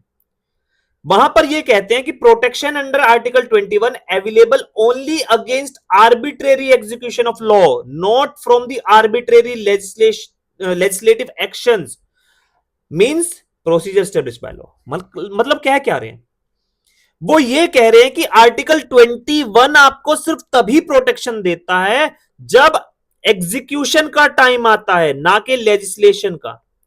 मान लीजिए पार्लियामेंट ने एक कानून बना दिया कि आज से आप दिन में 3 बार से ज्यादा खाना नहीं खा सकते। यहां पर एग्जीक्यूशन का जो काम है, एग्जीक्यूटिव का जो काम है, वो ये इंश्योर करना कि कोई भी व्यक्ति 3 बार से ज्यादा खाना ना खाए। अगर 3 बार से ज्यादा कोई खाना खा लेगा तो यहां पर क्या होगा, उसके आर्टिकल 21 का वोलेशन हो जाएगा।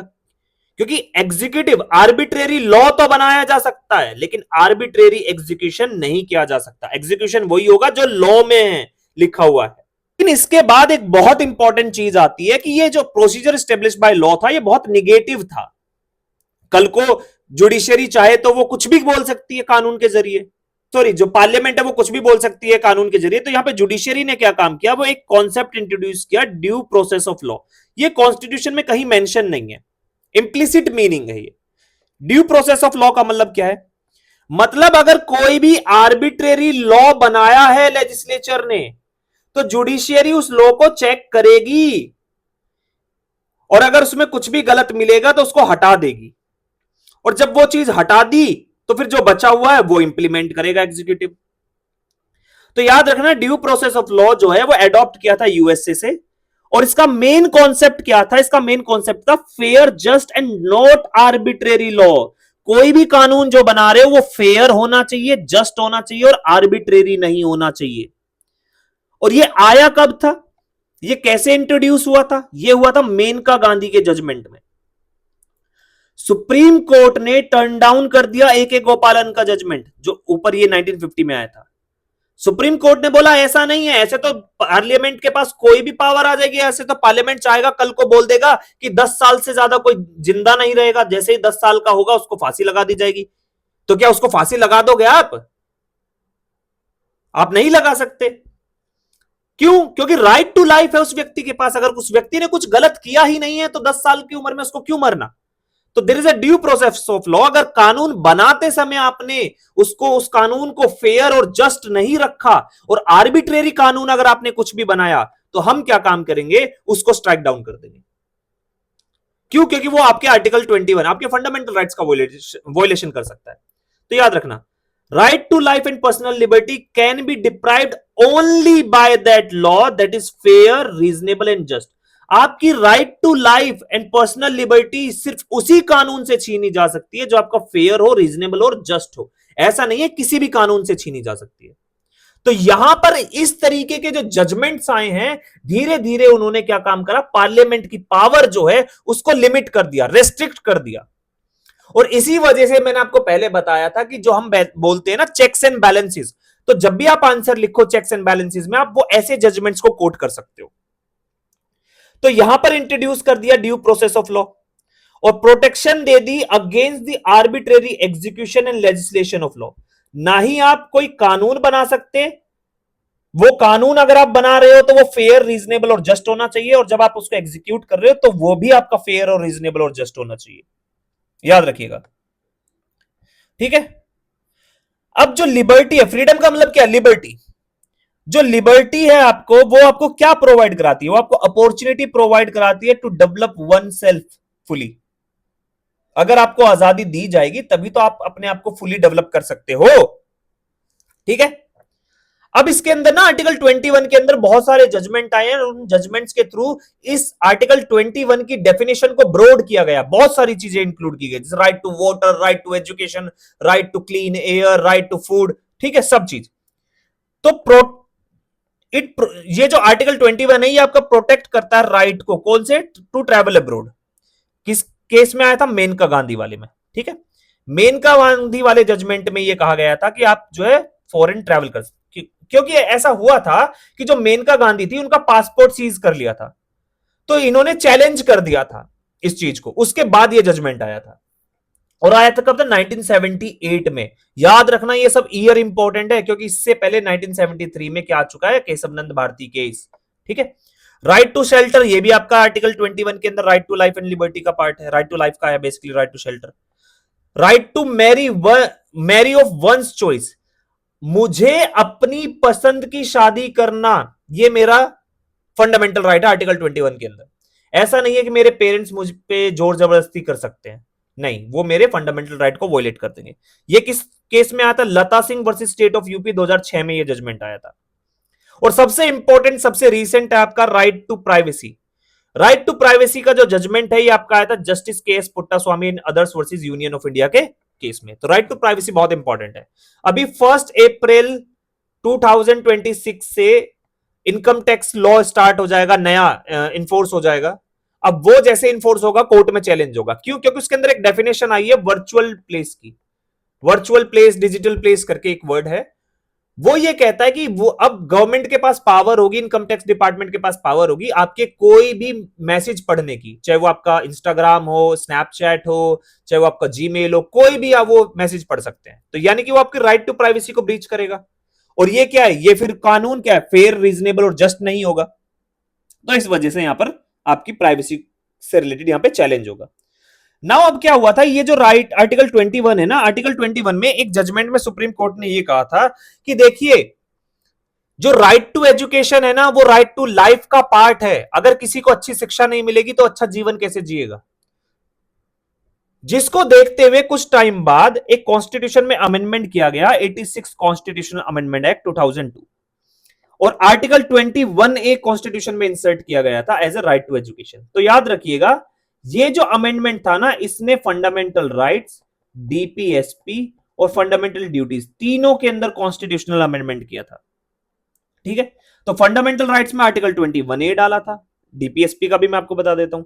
तो ये कानून इन्फोर्स कब हुआ था, ये इनेक्ट हुआ था 2002 में, लेकिन इन्फोर्स हुआ था 2010 में। ये बहुत इंपॉर्टेंट है, स्टेटमेंट बेस्ड क्वेश्चन आ जाता है, ठीक है। और ये बात करता है कंपलसरी एजुकेशन की to all the childrens from the age of 6 to 14, 16 साल, 6 साल से लेकर 14 साल के बीच के जो भी बच्चे हैं उनको कंपलसरी एजुकेशन देना पड़ेगा फ्री ऑफ कॉस्ट, जो सरकार देगी, ठीक है।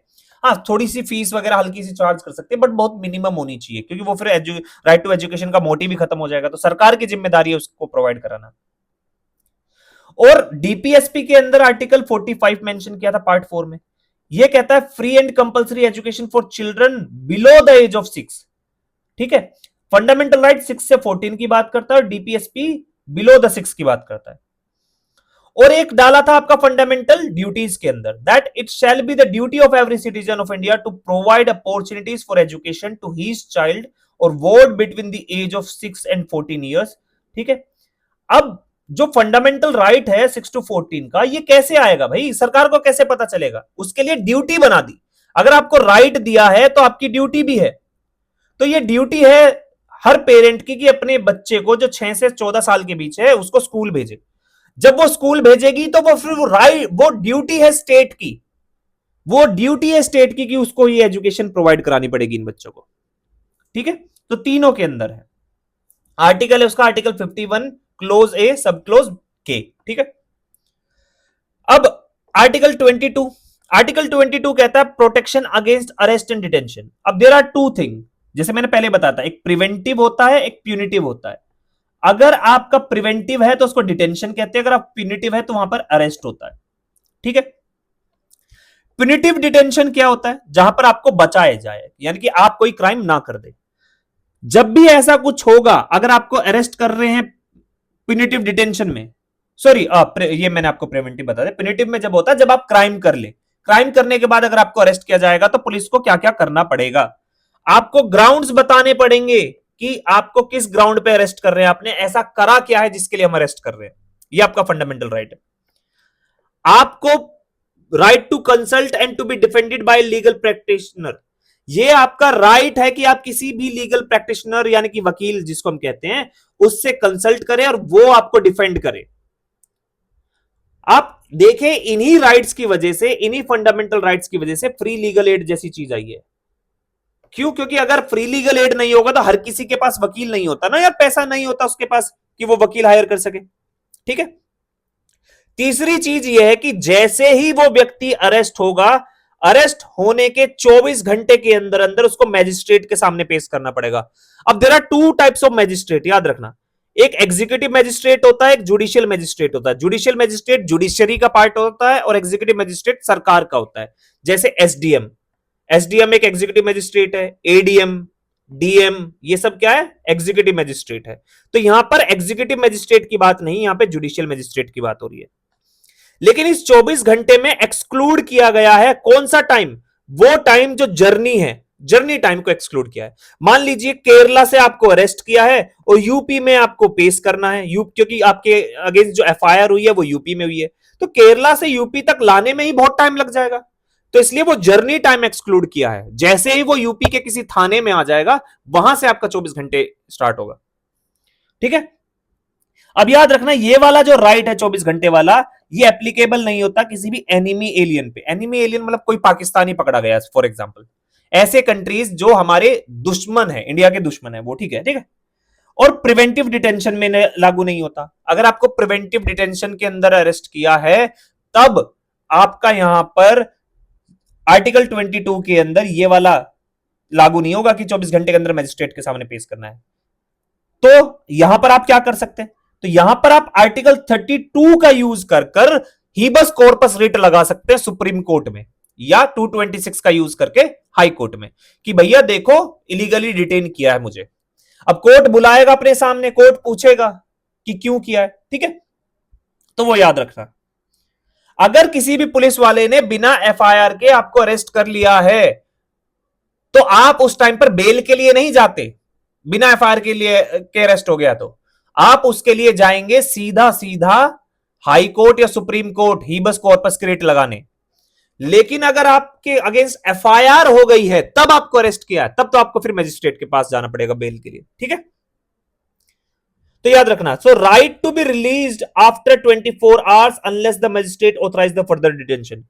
आपका फंडामेंटल राइट है कि अगर 24 घंटे के अंदर मजिस्ट्रेट के सामने पेश नहीं किया तो बाय डिफॉल्ट आपको आजाद करना पड़ेगा, नहीं तो आपके फंडामेंटल राइट का वॉयलेशन हो जाएगा। ठीक है, अब एक चीज याद रखना, जब भी मैजिस्ट्रेट के सामने पेश किया जाएगा तो there are two thing. Magistrate आपको जुडिशियल कस्टडी में भी भेज सकता है और आपको पुलिस कस्टडी में भी भेज सकता है। जुडिशियल कस्टडी का मतलब होता है जेल में जाना, और पुलिस कस्टडी का मतलब है पुलिस के पास जाना। वो पुलिस आपसे इन्वेस्टिगेशन कर सकती है, आपसे इंक्वायरी कर सकती है। ठीक है, तो judicial custody and police custody are two different thing. Now, the Supreme Court also ruled that the arrest and detention in the first part of the Article 22 do not cover arrest under the order of a court, या civil arrest, या arrest on failure to pay the income tax and the deportation of an alien। यानी कि ये जो first part है, ये जो right to be informed वाली चीज है, ये सारी चीजें जो है यहां पर कवर नहीं होगी। ठीक है, अगर ये वाली चीजें होती है तो ये ज्यादा वैसे इंपॉर्टेंट नहीं है, बट मैंने यहां पे मेंशन किया। They apply only on the act of criminal और क्वासी क्रिमिनल नेचर और some activity prejudicial to public interest. ठीक है, याद रखिएगा। नाउ सेकंड पॉइंट की बात करते हैं, प्रिवेंटिव डिटेंशन, यानी कि आपने कोई क्राइम नहीं किया बट आपको बचाने के लिए।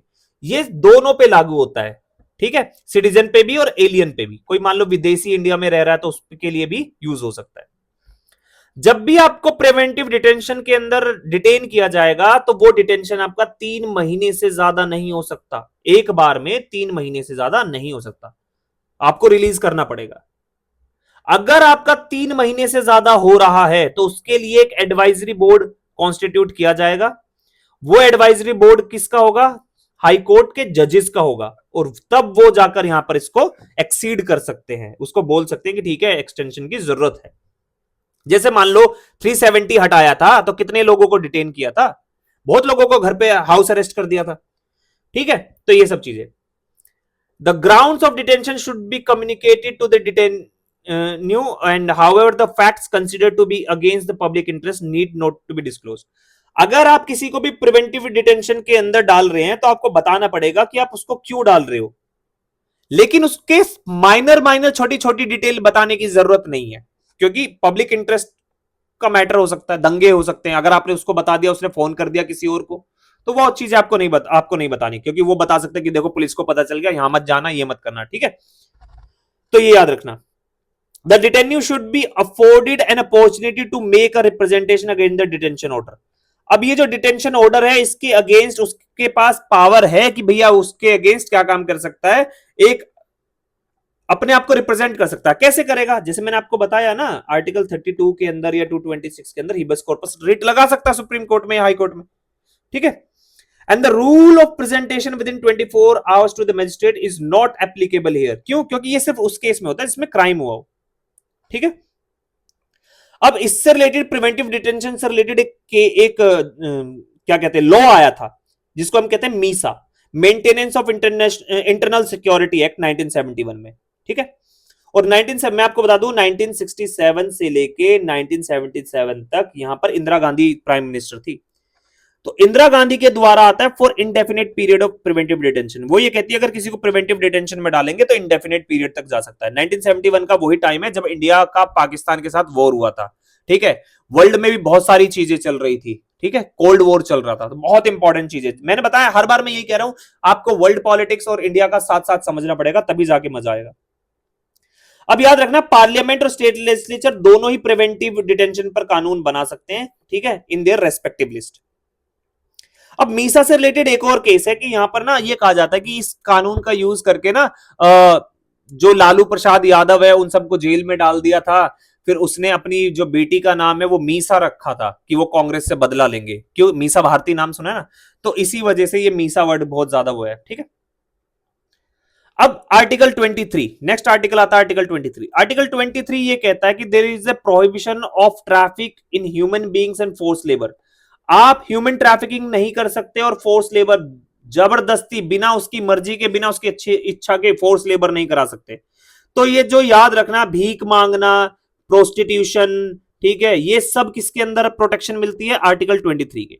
फोर्स लेबर एक तरीके का, भीख मांगना भी तो एक फोर्स लेबर हो गया। ठीक है, तो it also provides for an exception to this provision. It permits the state to impose compulsory service for the public service. अब इसमें ना कुछ इस प्रोविजन में कुछ एक्सेप्शन है। एक्सेप्शन क्या है कि मान लीजिए कुछ वॉर हो जाए तो गवर्नमेंट बोल सकती है, सरकार बोल सकती है कि जाओ युद्ध करो, लड़ो बॉर्डर पर।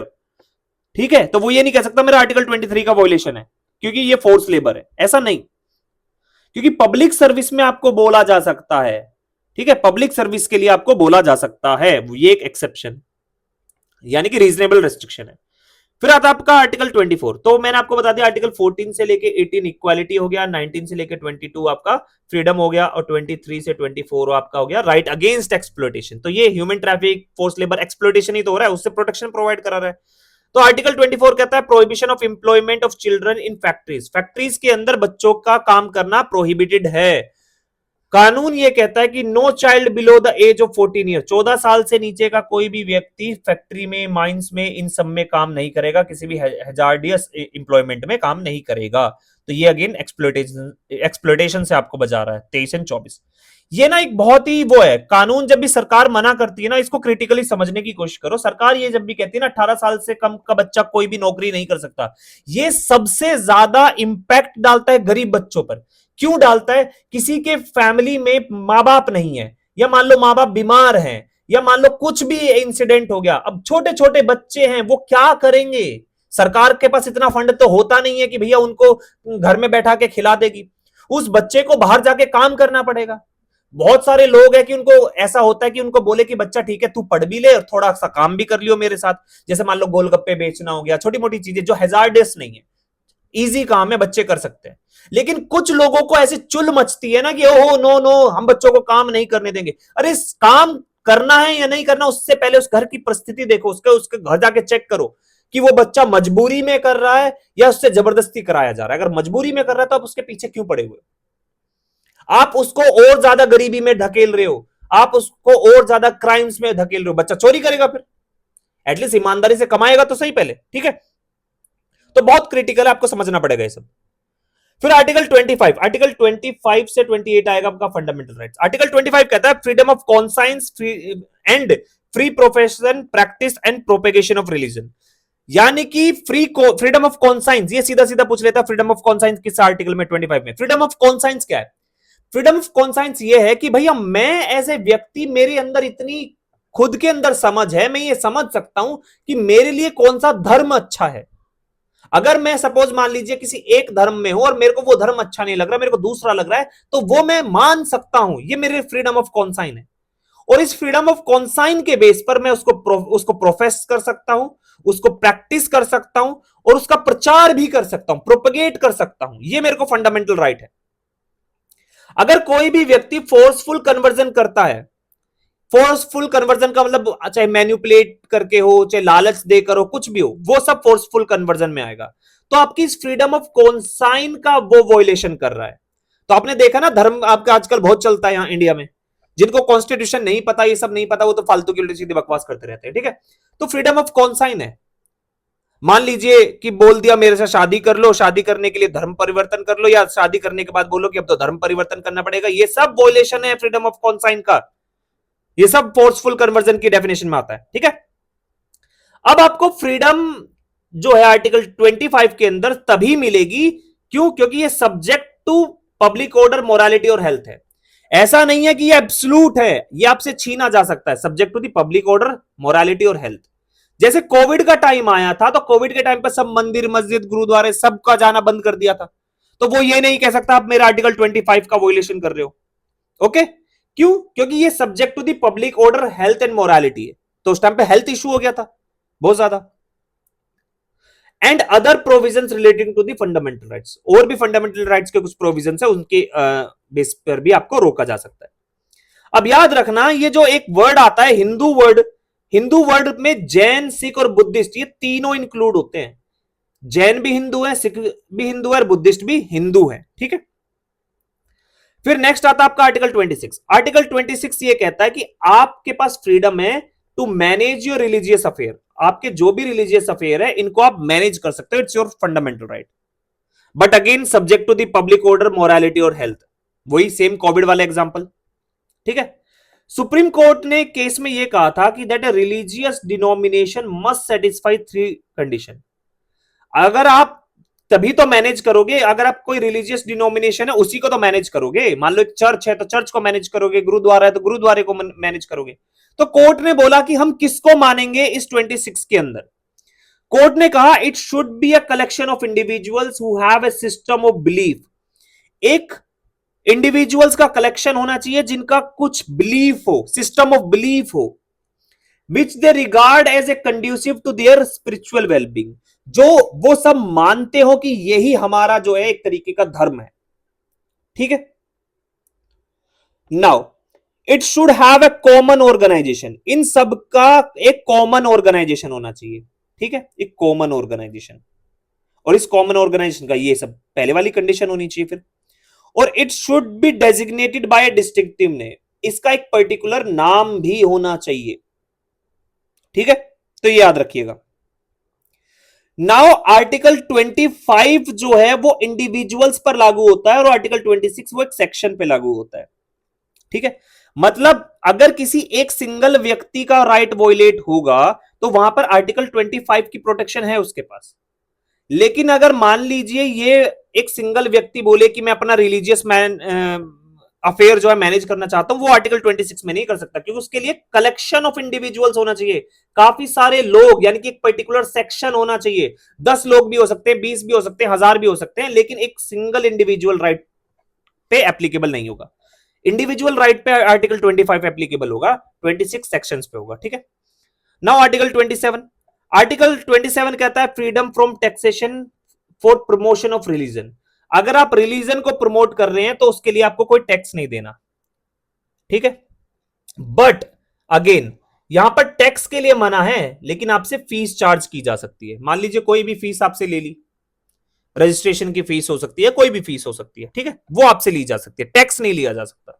अब बात करते हैं आर्टिकल 28 की। ये बात करता है freedom from attending religious instruction. ये कहता है कि आप जो है किसी भी रिलीजियस इंस्ट्रक्शन को अटेंड करने से मना कर सकते हैं, आपको आजादी है। फॉर एग्जाम्पल, ये कहता है कि अगर कोई भी स्कूल सरकार का है, चाहे वो फुली फंडेड हो चाहे वो पार्शियली फंडेड हो, और अगर वो स्कूल किसी भी रिलीजन को प्रमोट कर रहा है तो दूसरे रिलीजन के लोग उसको मना कर सकते हैं उस रिलीजन को पढ़ने से या उस लैंग्वेज में पढ़ने से। ठीक है, ये सब मना कर सकते हैं, उनका फ्रीडम है ये सब। ठीक है, ये आता है आर्टिकल 28 के अंदर, याद रखिएगा। बिना पेरेंट्स की कंसेंट के आप उन माइनर बच्चों को वो चीजें नहीं करवा सकते। ठीक है, अब आएगा सबसे इंपॉर्टेंट चीज आपका आर्टिकल 29। आर्टिकल 29 बात करता है protection of interest of minorities. हमने बात की 25 से 28 तक ये फ्रीडम ऑफ रिलीजन है, चाहे वो कोई भी हो, लेकिन आर्टिकल 29 बात करता है माइनॉरिटीज के राइट की। ठीक है, तो याद रखिएगा कि सुप्रीम कोर्ट ने इस आर्टिकल 29 का स्कोप जो है वो बड़ा कर रखा है। सुप्रीम कोर्ट ने ये बोला है कि आर्टिकल 29 जो है ये सिर्फ Supreme Court held that the scope of this article is not necessarily restricted to minority only, as it is commonly assumed to be. This is because that the use of word sections of the citizen in this article that includes minority as well as majority. इस article के अंदर एक word use हुआ है sections of citizens. ठीक है, sections of citizens को interpret करते हुए सुप्रीम कोर्ट ने यह बोला कि यह आर्टिकल ऐसा नहीं है कि सिर्फ माइनॉरिटी पर ही एप्लीकेबल है, ये माइनॉरिटी के साथ साथ मेजॉरिटी पर भी एप्लीकेबल है, याद रखिएगा। ठीक है, ये मेजॉरिटी पर भी एप्लीकेबल है। The Supreme Court also held that the right to conserve the language includes the right to agitate for the protection of the language. Article 29 ये कहता है कि जो right to conserve the language है ना, उसमें यह भी आता है कि आप उस लैंग्वेज को प्रोटेक्ट करने के लिए प्रोटेस्ट करें। ठीक है, hence the political speeches or promises made for the conservation of the language of the section of the citizen does not amount to the corrupt practices under the Representation of People Act 1951. अगर कोई भी politician speech में ये बोल दे कि भाई हम आपकी लैंग्वेज को, हम इस लैंग्वेज को या हमारी लैंग्वेज को प्रोटेक्ट करेंगे, तो वो, या फिर मान लो कोई लालच दे रहा है कि हम प्रोटेक्ट करेंगे इसलिए हमें वोट दो, तो आप ऐसा नहीं कर सकते हो कि भैया वो जो है वोलेशन हो जाएगा इस एक्ट का। क्यों? क्योंकि वो एक फंडामेंटल राइट है, क्योंकि आप उसके लिए प्रोटेस्ट कर सकते हो, आप उसके लिए अपनी वॉइस उठा सकते हो, क्योंकि आपको अपनी लैंग्वेज प्रोटेक्ट करनी है। ओके, नाउ ये लैंग्वेज का मुद्दा कहां से आया? आपको पता है, मैंने पहले बताया कि लैंग्वेज वाला मुद्दा, कि लैंग्वेज के बेस पर स्टेट्स को बनाना। 1956 में स्टेट रिओर्गेनाइजेशन एक्ट आया था, पीछे वाली वीडियो जाके देखो, पता चलेगा। अब ये जो माइनॉरिटी वर्ड है ना, ये कॉन्स्टिट्यूशन में डिफाइन नहीं है कि माइनॉरिटी है कौन, तो इसको डिफाइन किया गया है नेशनल माइनॉरिटीज कमीशन के अंदर, जो स्टेब्लिश किया गया था national commission for minorities act 1992। ठीक है, इस कमीशन की जो अपॉइंटमेंट होती है वो सेंट्रल गवर्नमेंट के द्वारा की जाती है। इसके अंदर टोटल कौन कौन होता है? एक चेयरमैन होता है, एक वाइस चेयरमैन और 5 अदर मेंबर होते हैं। अब इस एक्ट ने, एनसीएम में एक्ट ने रिकॉग्नाइज किया 6 माइनॉरिटीज को। कौन है 6 माइनॉरिटीज? मुस्लिम्स हैं, क्रिश्चियन है, जैन है, बुद्धिस्ट है, सिख है, जोरास्ट्रन है। जोरास्ट्रन कौन है? पर्शिया। पर्शिया कहां है? आज का जो ईरान है वो पहले पर्शिया था। ठीक है, तो इन छह को, तो कल को अगर गवर्नमेंट ऑफ इंडिया यहां पर इस एक्ट के अंदर नई डेफिनेशन ले आए और गवर्नमेंट ये बोल दे कि देखो मेजॉरिटी पॉपुलेशन का अगर कोई भी 20% एक्सीड कर जाता है तो वो माइनॉरिटी नहीं होगा, इससे नीचे हर कोई माइनॉरिटी होगा, तो ऐसा हो सकता है कि मुस्लिम्स ऑटोमेटिकली इस डेफिनेशन से हट जाएं। या गवर्नमेंट बोल दे कि जो भी मेजर 3 रिलीजन होंगे इंडिया के वो माइनॉरिटीज में नहीं आएंगे, उसके बाद जो भी रिलीजन होगा वो माइनॉरिटीज में आ जाएगा। तो जो भी टॉप 3 होंगे तो उसमें टॉप 3 में तो एक हिंदू में आ जाएगा, एक आपका ये आ जाएगा, इस्लाम आ जाएगा। ठीक है, तो ये सब चीज है, तो याद रखिएगा ये। नाउ आर्टिकल 30 बात करता है rights of minorities to establish and administer educational institution. ये जो 6 माइनॉरिटीज को रिकॉग्नाइज किया है, वो माइनॉरिटीज अब अपना कोई भी एजुकेशनल इंस्टीट्यूशन बना सकते हैं और उसको चला सकते हैं। ठीक है, so the protection under article 30 is confined only to minorities. तो याद रखिएगा आर्टिकल 29 का जो है ये सभी पर है, माइनॉरिटीज हो चाहे मेजोरिटी हो, सुप्रीम कोर्ट ने क्लियर कर दिया है। लेकिन आर्टिकल 30 सिर्फ माइनॉरिटीज पे एप्लीकेबल होता है। आपने सुना है ना, अलीगढ़ मुस्लिम यूनिवर्सिटी, जामिया मिलिया इस्लामिया, ये सब को किससे पावर मिली है? आर्टिकल 30 से। ठीक है, सेंट स्टीफन कॉलेज है, खालसा कॉलेज है, इन सबको आर्टिकल 30 से पावर मिलती है। और माइनॉरिटीज कोई भी हो सकता है, चाहे वो रिलीजियस हो या लिंग्विस्टिक। याद रखिएगा सिर्फ रिलीजियस माइनॉरिटीज नहीं है, लिंग्विस्टिक माइनॉरिटीज भी हो सकते हैं, यानी कि भाषा के आधार पर भी माइनॉरिटीज हो सकते हैं। And does not extend to any section of the citizen, जैसे कि आर्टिकल 29 में मेंशन है कि भाई सेक्शन ऑफ सिटीजन, वहां पे वर्ड मेंशन है तो वहां पे मेजोरिटी भी आ गया, क्योंकि वहां पे सेक्शंस का मतलब क्या है कि ये सेक्शन, एक ये सेक्शन, एक ये सेक्शन, एक ये सेक्शन, यानी हर सेक्शन। ठीक है, the term minorities has not been defined anywhere in the constitution, मैंने पहले बताया। And the right to establish and administer education institution is not absolute, ये एब्सोल्यूट नहीं है, क्योंकि मेरे को जितना याद है कि एक कोर्ट का जजमेंट आया था, इसमें यह कहा था कि माइनॉरिटी इंस्टीट्यूशंस को नेशनल इंटरेस्ट पर गवर्न करा जा सकता है, सेंट्रल के द्वारा, सेंट्रल गवर्नमेंट के द्वारा या गवर्नमेंट के द्वारा उसे कंट्रोल किया जा सकता है। ठीक है, तो ये याद रखिएगा। So article 29 is for any section, चाहे वो माइनॉरिटी हो या मेजोरिटी हो, but article 30 is only for religious and linguistic minorities. ठीक है, बहुत इंपॉर्टेंट है ये। अब आता है असली खेल। असली खेल क्या है? असली खेल यह है कि मैंने जैसा आपको बताया कि अगर आपके फंडामेंटल राइट्स हैं, आपको किसके अगेंस्ट मिल रहे हैं? स्टेट के अगेंस्ट। स्टेट कहां पर मेंशन है? 12 में। ठीक है, अब आपके किसी भी फंडामेंटल राइट्स का वोलेशन होगा तो आप आर्टिकल 32 का यूज कर सुप्रीम कोर्ट जा सकते हैं, क्योंकि ये कॉन्स्टिट्यूशनल रेमेडीज की बात करता है। अगर कोई कानून आपका फंडामेंटल राइट को वोलेट कर रहा है तो आर्टिकल 13 सुप्रीम कोर्ट को पावर देता है कि हाँ आप उस लॉ को रिव्यू कर सकते हैं। अगर कोई कानून वहां पे वॉयलेशन नहीं कर रहा तो फिर उसके लिए आप डायरेक्ट 32 में भी जा सकते हैं, लेकिन मोस्टली केसेस में लॉ ही वॉयलेट करता है। कोर्ट यही पूछता है कि कौन सा लॉ वॉयलेट कर रहा है, मुझे दिखाओ। ठीक है, तो बी आर अंबेडकर ने कहा था कि जो आर्टिकल 32 है ये soul and heart of the constitution है। अगर मान लो कि आप किसी भी व्यक्ति के पास कंप्लेंट करने जा ही ना सको तो फिर उसके बाद उसका फायदा क्या है?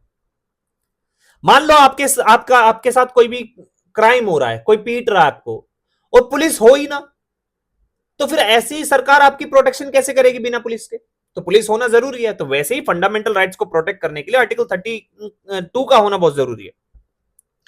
एक चीज याद रखना, parliament can empower any other court to issue direction और order and writs of all kind. अभी करंटली रिट इश्यू करने की पावर किसके पास है? ये पावर है सुप्रीम कोर्ट के पास, जो एब्सोल्यूट पावर है एक तरीके की, जो क्योंकि कॉन्स्टिट्यूशन ने दी है।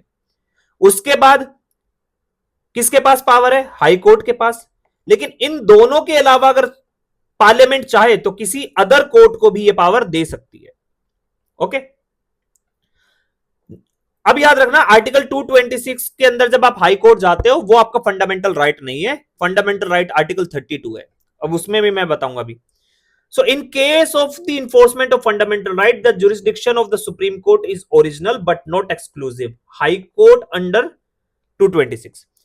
ओरिजिनल जुरिस्डिक्शन का मतलब क्या है कि जिस चीज में वो व्यक्ति डील कर सकता है, लेकिन वो एक्सक्लूसिव नहीं है, शेयर करता है हाई कोर्ट के साथ। ठीक है, अब एक चीज याद रखना, समझो, आर्टिकल 32 खुद में ही एक फंडामेंटल राइट है और आर्टिकल 32 ये कहता है कि अगर फंडामेंटल राइट्स का वोलेशन होता है तो आप सुप्रीम कोर्ट जा सकते हो। तो अगर आप आर्टिकल 32 का यूज करके सुप्रीम कोर्ट जा सकते हो तो उनको आपकी ये सुननी पड़ेगी। आप वो ये नहीं कह सकते कि पहले हाई कोर्ट जाओ, वो कह ही नहीं सकता। वो आपकी ये बात सुनेगा ही सुनेगा, क्योंकि ये खुद में ही एक फंडामेंटल राइट है। लेकिन जब आप 226 का यूज करके हाई कोर्ट जाओगे तो हाई कोर्ट मना कर सकता कि मुझे नहीं सुनना, मेरे पास बहुत काम है, मैं नहीं सुन रहा आपका फंडामेंटल राइट का वोलेशन का कुछ भी, सुप्रीम कोर्ट चले जाओ। क्यों? क्योंकि 226 फंडामेंटल राइट नहीं है, इसलिए वो मना कर सकता है। और एब्सोल्यूट क्या है? ओरिजिनल राइट नहीं है वो उसका। ओरिजिनल राइट किसके पास है? सुप्रीम कोर्ट के, क्योंकि फंडामेंटल राइट के चैप्टर के अंदर सुप्रीम कोर्ट का मेंशन किया हुआ है। ठीक है।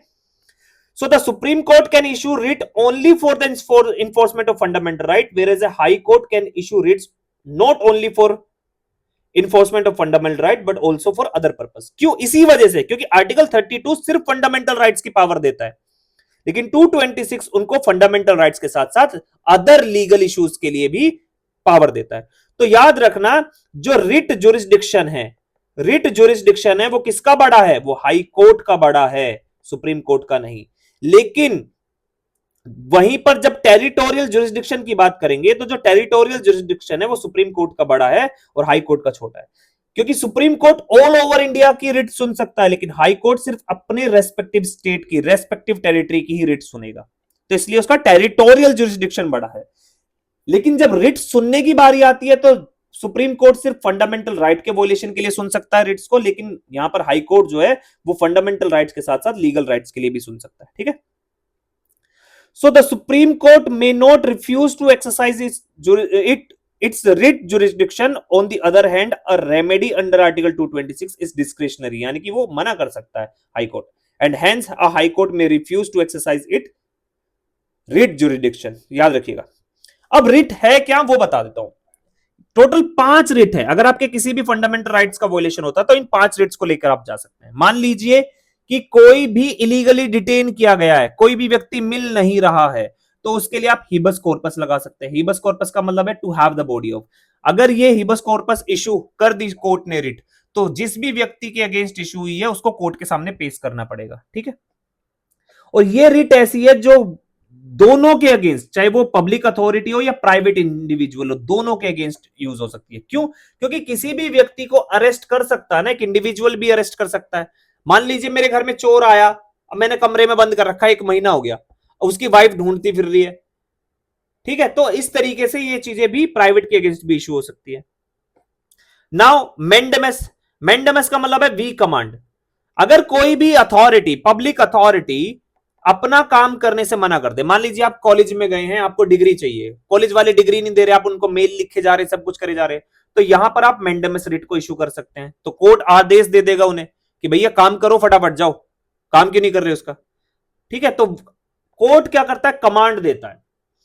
प्रोहिबिशन का मतलब टू फॉरबिड। अगर कोई भी हायर कोर्ट लोअर कोर्ट को ये रिट इशू कर दे तो याद रखिएगा वो उससे उस काम को करने से मना कर रहा है। वो कह रहा है कि ये आपका काम है ही नहीं, ये आपका जुरिडिक्शन है ही नहीं, आप इसमें काम कर क्यों रहे हो। ठीक है। फिर आपकी एक और रिट आती है, सेसियो करके एक रिट है, ये मेरे से प्रोनाउंस नहीं होती, सॉरी टू बी दैट। इसका मतलब होता है टू बी सर्टिफाइड और टू बी इन्फॉर्म। ठीक है। सर्टिरोरी करके कुछ, ठीक है, जो भी है। To be inform, to be inform का मतलब क्या होता है? इसको कहते हैं, इस रिट को कहते हैं, it is a preventive as well as curative. ये पहले रोकेगी उस चीज को करने से, फिर उसको सही तरीके से करवा भी देगी। मान लीजिए एक हायर कोर्ट ने लोअर कोर्ट को बोला कि ये आपका जुरिस्डिक्शन नहीं है, आप ये काम क्यों कर रहे हो। अब वो क्या काम करेंगे? उस केस को दूसरी जगह ट्रांसफर कर दिया सपोज, तो उसको करेक्ट कर दिया, राइट जुरिस्डिक्शन में भेज दिया। तो याद रखिएगा, तो against judicial and quasi judicial authorities and administrative authorities. ठीक है। अब आता है आपका एक और important quo warranto. Quo warranto आपका मतलब होता है बाय व्हाट अथॉरिटी।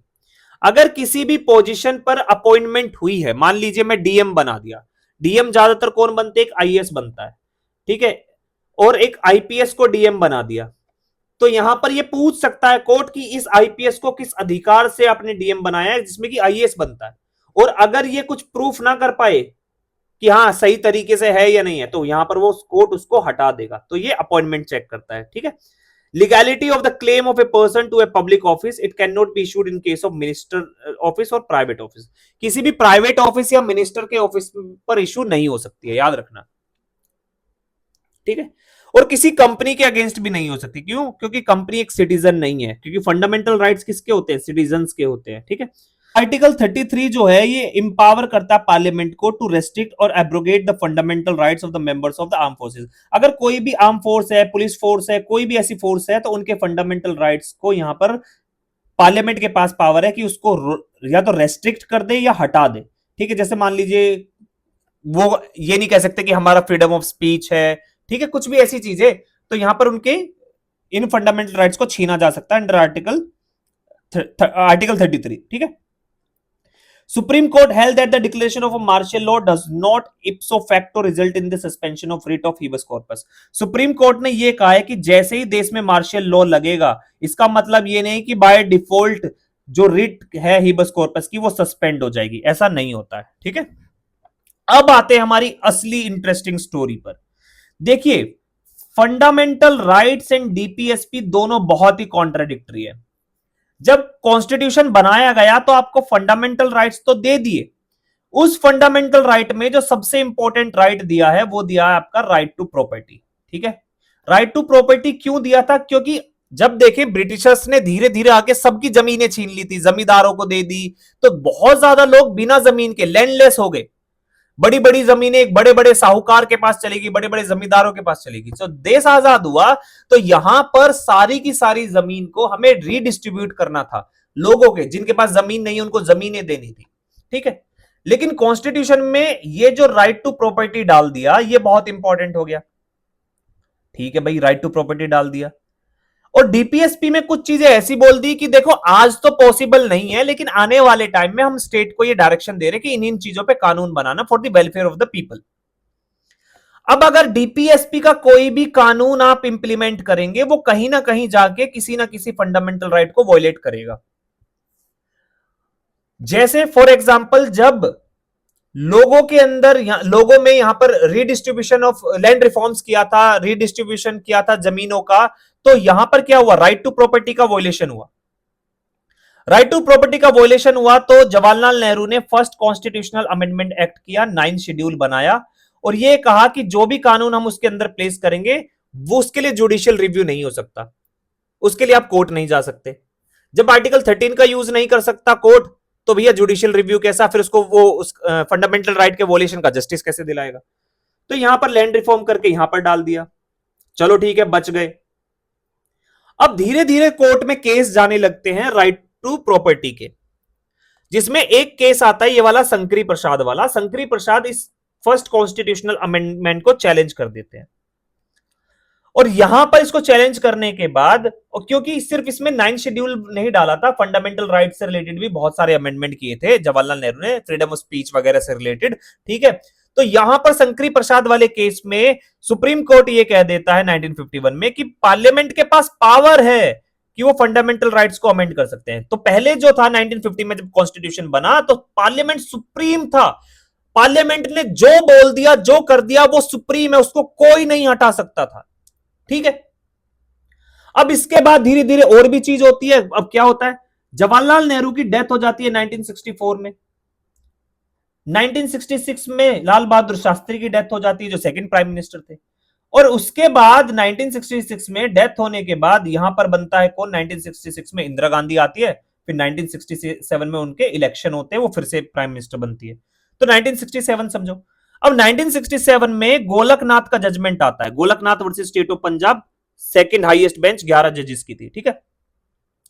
यहां पर सुप्रीम कोर्ट पहली बार यह कह देता है कि पार्लियामेंट के पास पावर नहीं है कि वो फंडामेंटल राइट्स को अमेंड करे। पार्लियामेंट फंडामेंटल राइट्स को अमेंड नहीं कर सकता। हां, उसके पास पावर है आर्टिकल 368 के अंदर कॉन्स्टिट्यूशन को अमेंड करने की, बट फंडामेंटल राइट्स को अमेंड नहीं कर सकता। और तो पहली बार उन्होंने क्या काम करा? सुप्रीम कोर्ट की पावर पर लिमिट लगा दिया। ये जो सोवरेन था, सुप्रीम था पार्लियामेंट, इसकी पावर पर अब लिमिटेशन लग गई। अब ये अमेंड नहीं कर सकता था किसी भी कॉन्स्टिट्यूशन को। तो अब इंदिरा गांधी ने क्या काम करा? अब इंदिरा गांधी ने कुछ अमेंडमेंट करे, जैसे 24th कॉन्स्टिट्यूशनल अमेंडमेंट किया और इस अमेंडमेंट से यह कहा कि पार्लियामेंट के पास पावर है कि वो कॉन्स्टिट्यूशन का कोई भी हिस्सा, कोई भी पार्ट अमेंड कर सकते हैं, चाहे वो इंक्लूडिंग फंडामेंटल राइट हो। आर्टिकल 25 के जरिए उन्होंने डाला आर्टिकल 31C। फिर नेक्स्ट अमेंडमेंट किया, उसमें बोला आर्टिकल 31C डाला। उन्होंने ये बोला कि आर्टिकल 31C में कि जो भी लोग हैं यहां पर सरकार किसी की भी जमीन ले सकती है, सोशल वेलफेयर के लिए किसी की भी जमीन ले सकती है। आर्टिकल 31C के अंदर मैंने पहले बताया 31 क्या था, राइट टू प्रॉपर्टी एक तरीके का, 31 के अंदर प्रॉपर्टी राइट्स थे। तो 31C में यह डाल दिया कि सरकार जो चाहे किसी की भी जमीन ले सकती है। अब उसके बाद एक और अमेंडमेंट करते हैं 29th कॉन्स्टिट्यूशनल अमेंडमेंट एक्ट, जिसकी वजह से केरला के अंदर लैंड रिफॉर्म किया जाता है। अब केरला के अंदर लैंड रिफॉर्म किया जाता है तो यहां पर क्या होता है, एक व्यक्ति थे केशवनंद भारती, इनका प्रॉपर्टी राइट का वोलेशन हो जाता है, क्योंकि राइट टू प्रॉपर्टी आर्टिकल 19 के अंदर मेंशन है, मैंने पहले बता दिया। तो 1973 में यह जजमेंट आता है 24 अप्रैल 1973 में, और यहां पर इस जजमेंट में यह कहा जाता है सुप्रीम कोर्ट के द्वारा कि ठीक है पार्लियामेंट कर सकती है फंडामेंटल राइट्स को अमेंड, बट बेसिक स्ट्रक्चर को डिस्ट्रॉय नहीं कर सकती। पार्लियामेंट के पास पावर है, वो पूरे कॉन्स्टिट्यूशन को अमेंड कर दे, चाहे फंडामेंटल राइट्स को कर दे, लेकिन उसका बेसिक स्ट्रक्चर डिस्ट्रॉय नहीं कर सकती है, जो बेसिक स्ट्रक्चर जब कॉन्स्टिट्यूशन बनाया गया उन्होंने दिया है। ठीक है, जिसके बाद आप देखेंगे बहुत सारी चीजें, बहुत सारे जजमेंट्स ऐसे आए हैं जहां पर आप फिर आर्टिकल 21 का स्कोप बढ़ते हुए देखेंगे, बहुत सारी चीजें हुई हैं। ठीक है, नाउ फिर एक और जजमेंट था मिनेर्वा मिल 1980 में, उन्होंने बोला कि जुडिशियल रिव्यू इंपॉर्टेंट है और बैलेंस ऑन बेडरॉक है। क्या है बैलेंस ऑन बेडरॉक?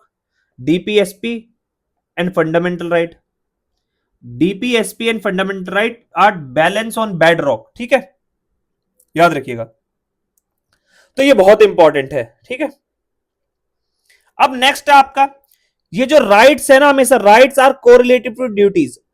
अगर आपको राइट मिले हैं कुछ तो आपकी ड्यूटी भी बनती है, हमेशा याद रखना, अगर राइट है तो ड्यूटी भी बनती है। Only centre can make laws on human trafficking and untouchability. याद रखना, ह्यूमन ट्रैफिकिंग पर और अनटचेबिलिटी पर कानून सिर्फ पार्लियामेंट बना सकता है और कोई नहीं बना सकता। There are certain fundamental right, जैसे कि आपका आर्टिकल 15, 16, 19, 29 और 30, ये सिर्फ इंडियन सिटीजन्स के लिए है, बाकी सारे फंडामेंटल राइट्स इंडियंस के साथ साथ फॉरेनर्स के लिए भी एप्लीकेबल है। ओके, और ये मैं आपको ऑलरेडी बता चुका हूं, रिट जुरिस्डिक्शन लार्जर है किसका? हाई कोर्ट का, बट टेरिटोरियल जुरिस्डिक्शन किसका बड़ा है? सुप्रीम कोर्ट का। ओके, तो यहां पर हमारा ये पूरा फंडामेंटल राइट्स का चैप्टर खत्म होता है। कोई भी डाउट बॉक्स में मुझे बताइएगा, तो वहां पर फिर मैं कोई भी डाउट होगा तो वहां पर आपको कमेंट में रिप्लाई कर दूंगा। ऑलराइट, तो आज के लिए इतना ही, थैंक यू।